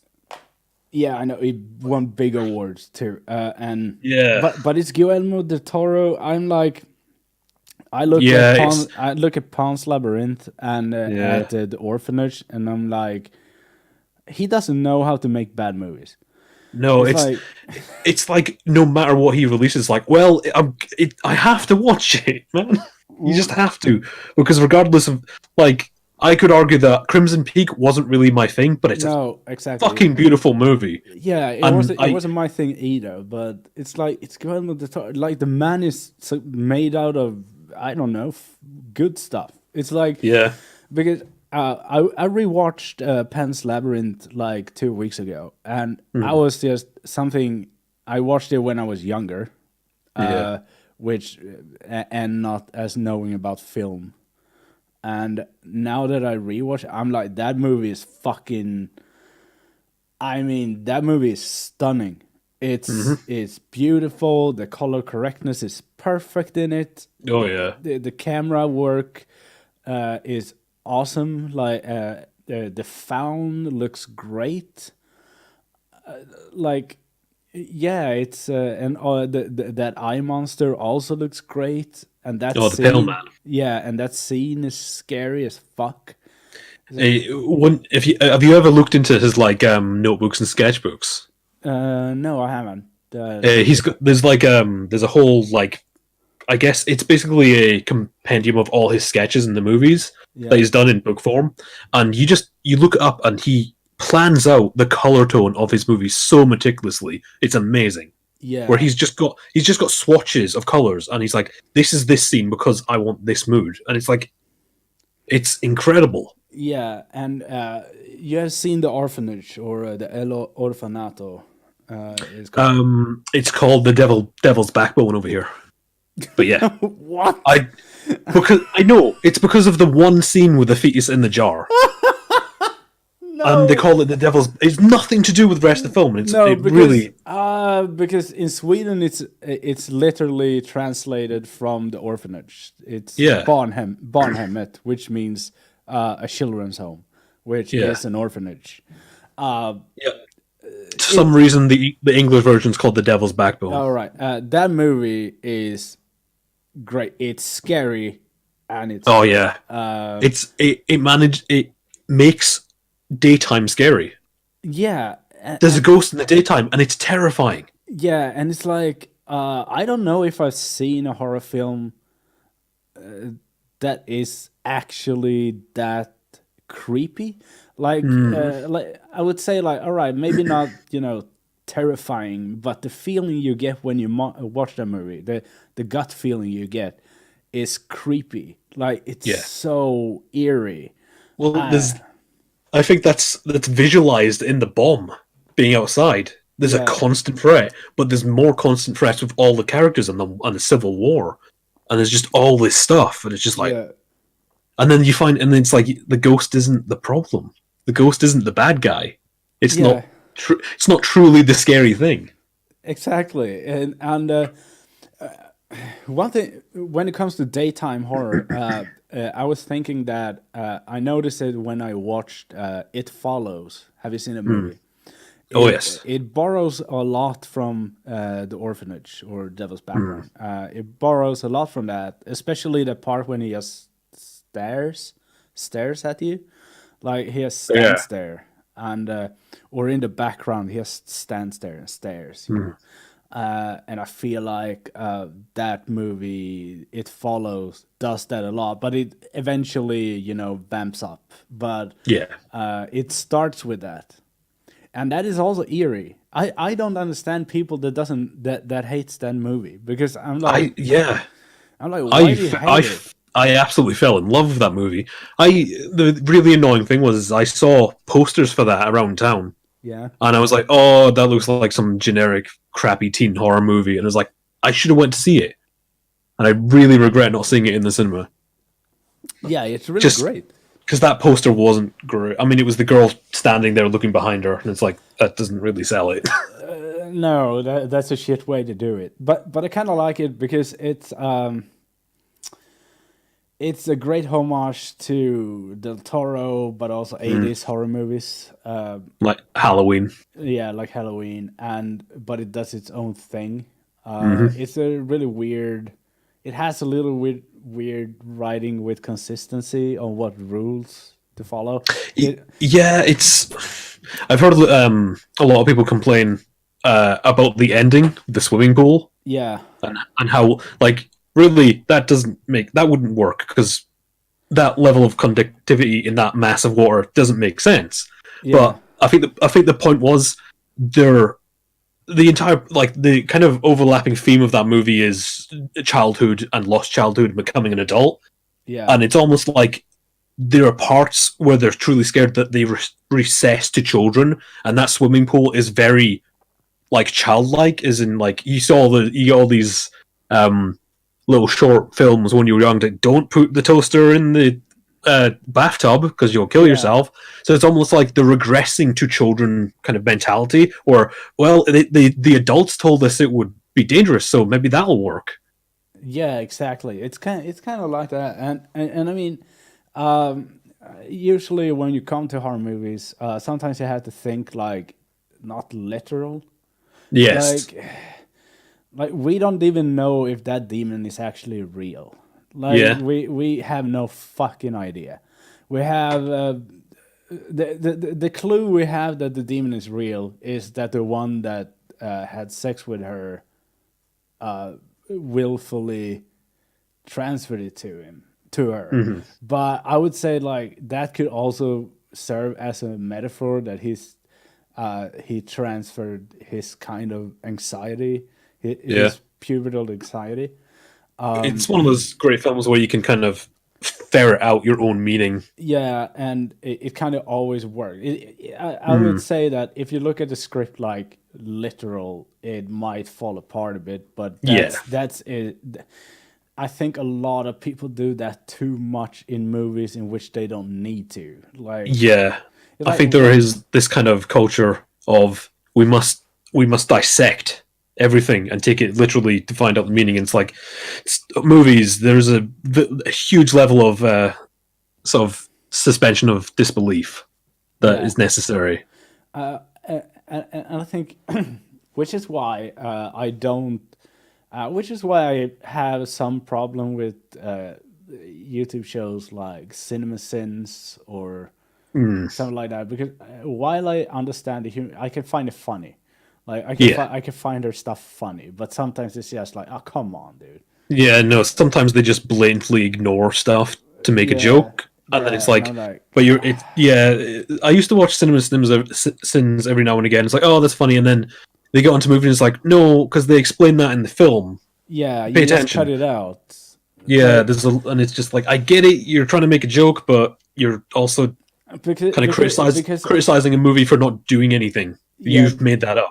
yeah, because I like their Cinema Sins for V for Vendetta, Hmm. and because that movie is kind of fucked, and it's fucked in a lot of ways. It's Yeah. like it has a Stockholm syndrome thing and a lot of things, but I kind of like that because I felt like they were pretty honest with it, because the story itself is pretty straightforward. It's so, but other movies, I feel like, come on, you just bullshitting now. Like, Yeah. now you just, like, that detail was explained.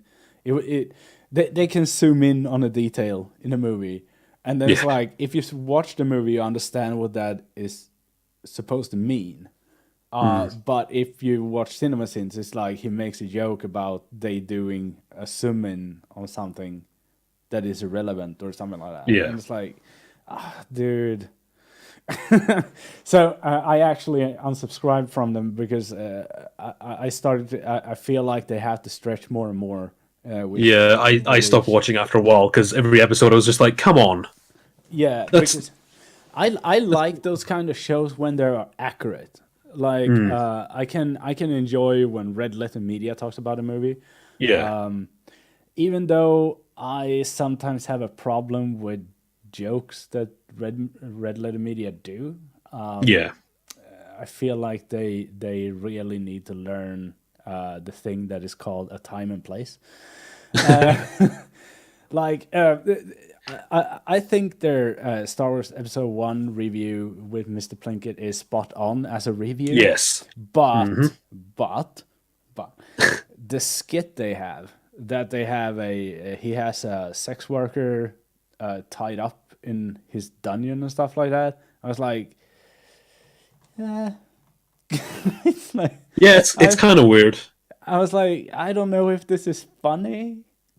Like, yeah, it's I can don't know. understand it, but I don't know if it's supposed to be funny. I think it's just supposed to be weird. yeah, and I was like, that kind of, I can see that as its own skit. You know? Yeah. Like, It really doesn't seem to be related to Star Wars in any particular way. no, so it was like, I was like, I don't know if this is funny. I'm trying to watch Mr. Plinkett review Star Wars like an idiot. And even if he is an idiot, he does it correctly because that movie blows. But the thing I like with Red Letter Media overall is I love their best of the worst because Oh yeah, best of the worst is great. that saves me a lot of time. See, that's best of the worst is great for me because that's what me and my friends used to do all the time. Just watch really shitty movies and just be like, "What the fuck are we watching at 3 a.m.?" Yeah, and I love that they watched Extro through that. Oh yeah, I was like, yeah, you had, and I was like watching that, and I was like, how have you not watched that movie? Yeah, that's exactly what I said as well. I was like, oh, I remember watching. It's like, oh, holy shit, Extra! Because I probably watched that first time. I want to say about 10 years ago. Yeah, 'Cause something like that. Too. Everyone back then saw the GIF of the alien on the road. Yeah, do you know why? Because it was posted. This is my expertise area, okay? Because I do debunk a lot of shit. And that's because they still today use it in top list videos. Like this, this like creature on the road caught on camera. You know, it's very clearly a film. Yeah, I know. I have still seen it in like several high-profiling top channels. Like That's crazy. Like I follow the channel called Top 5S. He does really good work usually. Yeah. Like really good research. He does documentaries about stuff that is really good. And then he do these like top 5 and then it's like top 5 monsters caught on camera. And I watched that. Oh, no. And it's 3 years old now, I think. Yeah. And I watched that and I was like, dude, that's from Extra.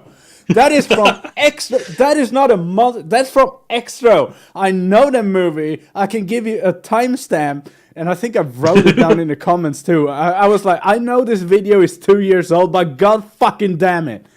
Like, add in some things that says that this is bullshit. You know, when you get to know it, just go and add one of those annotations or something like that. Like, this has been debunked or something like that.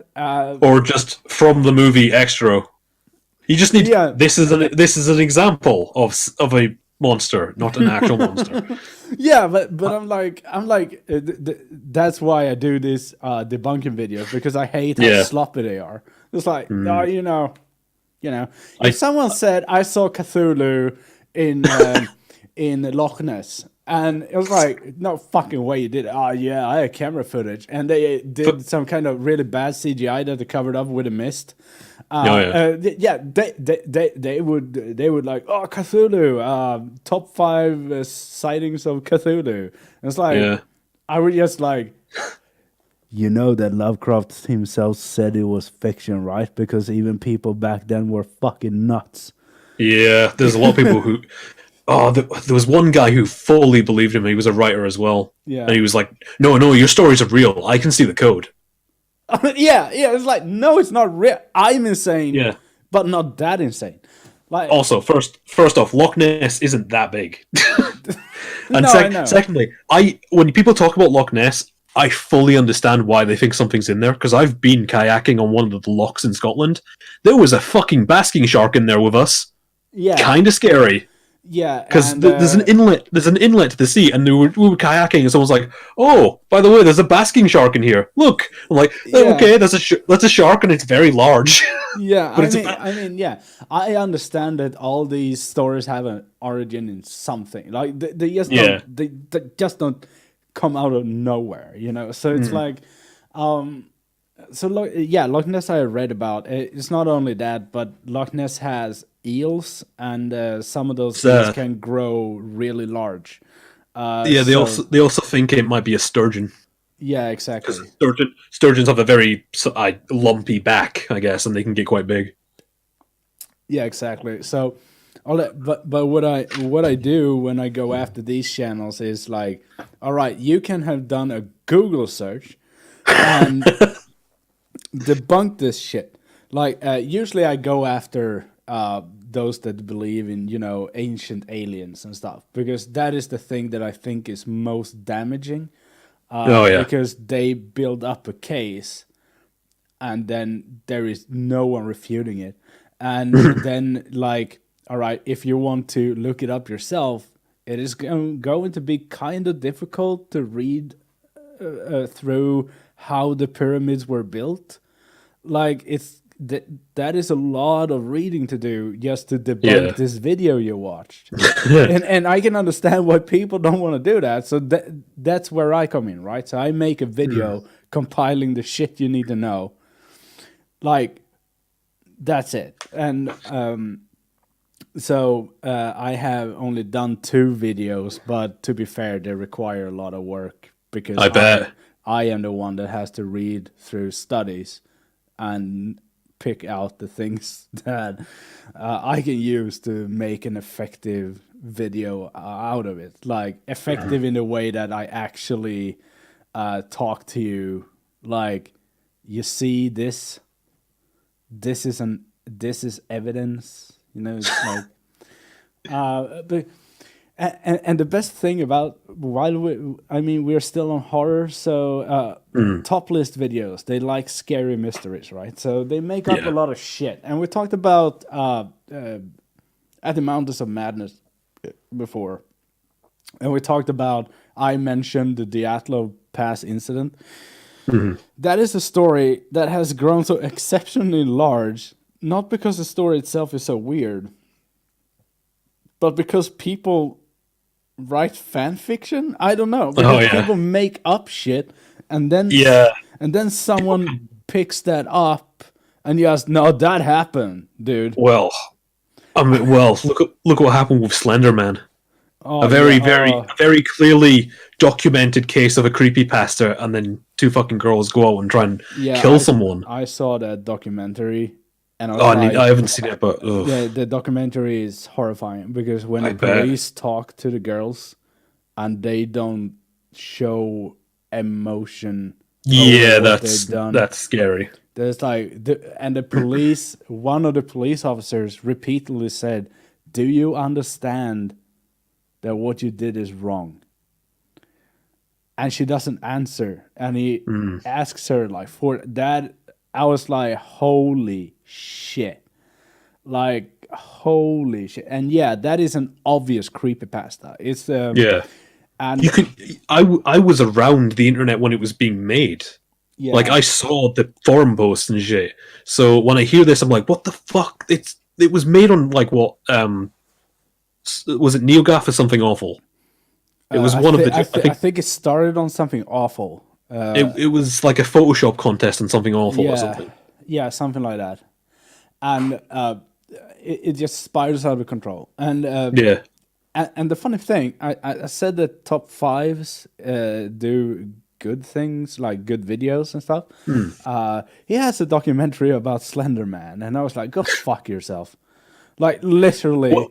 That's some documentary. Go on to something awful's archives. There it is. There's the posts. That's one hell of a documentary, guy. Yeah, and I think that video is a little bit too old for the murder case. I don't know. I don't remember when Yeah, the case possibly. happened, um, but it's like, fuck you. Like, why do you do that video? That video alone is causing a lot of harm. Like, it's That's yeah.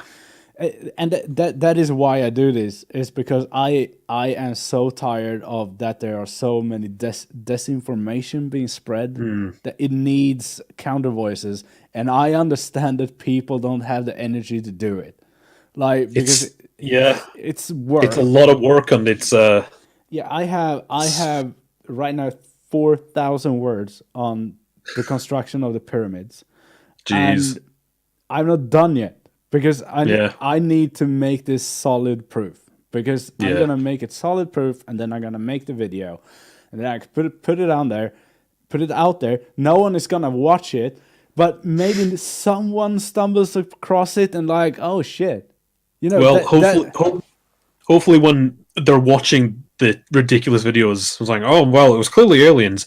In the autoplay queue, your video will come up next. You Yeah, know? exactly. That is my, because I always attach the other channel to that video, so Yeah. to play with the algorithm a little bit. And Mhm. my hope is, even if my video only has 10 views, I hope that at least one of them just, you know, rethinks, Yeah. like, whatever you believe, because I'm not there to bash anyone for their beliefs or anything, No. but it is just because I love horror, and I love horror stories, and I love mysteries, and I love to read about serial killers. We don't need to make shit up to make this world Yeah. scary, I promise you, because this world is fucked up already. Like, it's it's like horror movies build from our own fears, Yeah. and look how long we have done horror movies, even from like 1921 Nosferatu, and Mhm. before that we wrote horror stories like Edgar Allan Poe and stuff like that. And I mean, you don't have to make a lot up. Most horror stories just add a little bit of disbelief, Yeah. like let's say a slasher, they add a killer in it, and the disbelief really is his ability to move faster than light, Yeah. and that he never dies. Yes. Like, that is not a lot to add to an actual fear, like an actual event that can happen. Mhm. And I mean, yeah, it's like, I don't know why people try to do this, but I guess it's kind of fun sitting there. Or the thing is, I think some of them actually believes it. I It's hope not. There's a weird human fascination with making up horror stories to scare. I mean, it's thrilling. It's like, but also like, it's really strange that you're talking about the horrors of the real world will always be more horrifying than a lot of stuff we can actually come up with. It's almost like people make up these stories for escapism from the real world, like yeah so they that go super like weird with it. Like yeah we know that this. is Let's go to the nth degree to make it impossible to escape from yeah. real. I mean, I mean, we had talked Lovecraft today, which is a perfect Mhm. example of how to make your stories scarier than reality, but they are still kind of reality because you're just mirroring your own fears Yes. in a way. And he tells it. The thing is, I don't know if he realized it. I don't think he did. Do you think he did? Do you think he realized what he wrote? Like, I don't think he did. He was very. He's in a lot of ways he was his own worst critic about his work. yeah, Like I think the only one he really liked was Color Out of Space. Like a lot of the stuff he would be very down on. Like he wouldn't like a lot of stuff he wrote. I mean, he definitely like couldn't have perceived the huge effect he had on culture. no. He wouldn't. If we went back in time and told him, he would say, he "No, wouldn't go leave us. fuck." He wouldn't say, "Go fuck yourself." I don't know what he would say. I don't know if he even had swear words. He would say like he would take out his finger and then like sit on it. Or, no, that is too modern too. That is too 90s. I don't know what he would say. He would look at you, and then like, who are you? Yeah. What? Why are you? Be gone, be gone, vagabond. All right, yeah, I remember. I remember which novel it was that he didn't like. What he was told. It's the Horror at Red Hook, I think. That he. Oh yes. That he was told. He got criticism from the paper. Yeah. And then they said like, if you correct that, and then we want a story written every month, and then we want every part of that story. It was a 4-parter, I think, and we want every part of that story to end with a cliffhanger. You know, Yeah. to get the writers, to get the readers excited, and he didn't like that at all. Like he was like, "What? I gotta make it exciting? What is this? This is fascism." No, like, no, it's very, very pragmatic about it. Yeah. And I love. Yeah, we have talked for over 2 hours. Holy shit! Jeez. It didn't feel like that at all. It's No, it really hasn't. it's so fun to talk about this kind of stuff, actually. Oh yeah. And well, I would like to continue, but I think we gotta run it up. And Yeah. Before we get talking about Prometheus again. Oh yeah! Oh god, no! Oh no! Welcome to. Oh no! Welcome to the next 6 hours. I just, yeah. Welcome to the next 6 hours. We just started, motherfuckers. Like no, but Here it is. When you said Prometheus, I just got this wash of anxiety, just Right? right over me, like a rug, like a wet rug, right on me. I think the guy who I went to see this at the cinema, I think he's watching. So I'm gonna get a lot of shit off him because he's gonna be, why did you bring up Prometheus? I'm having anxiety attacks. I was at my therapist today, and I was doing fine.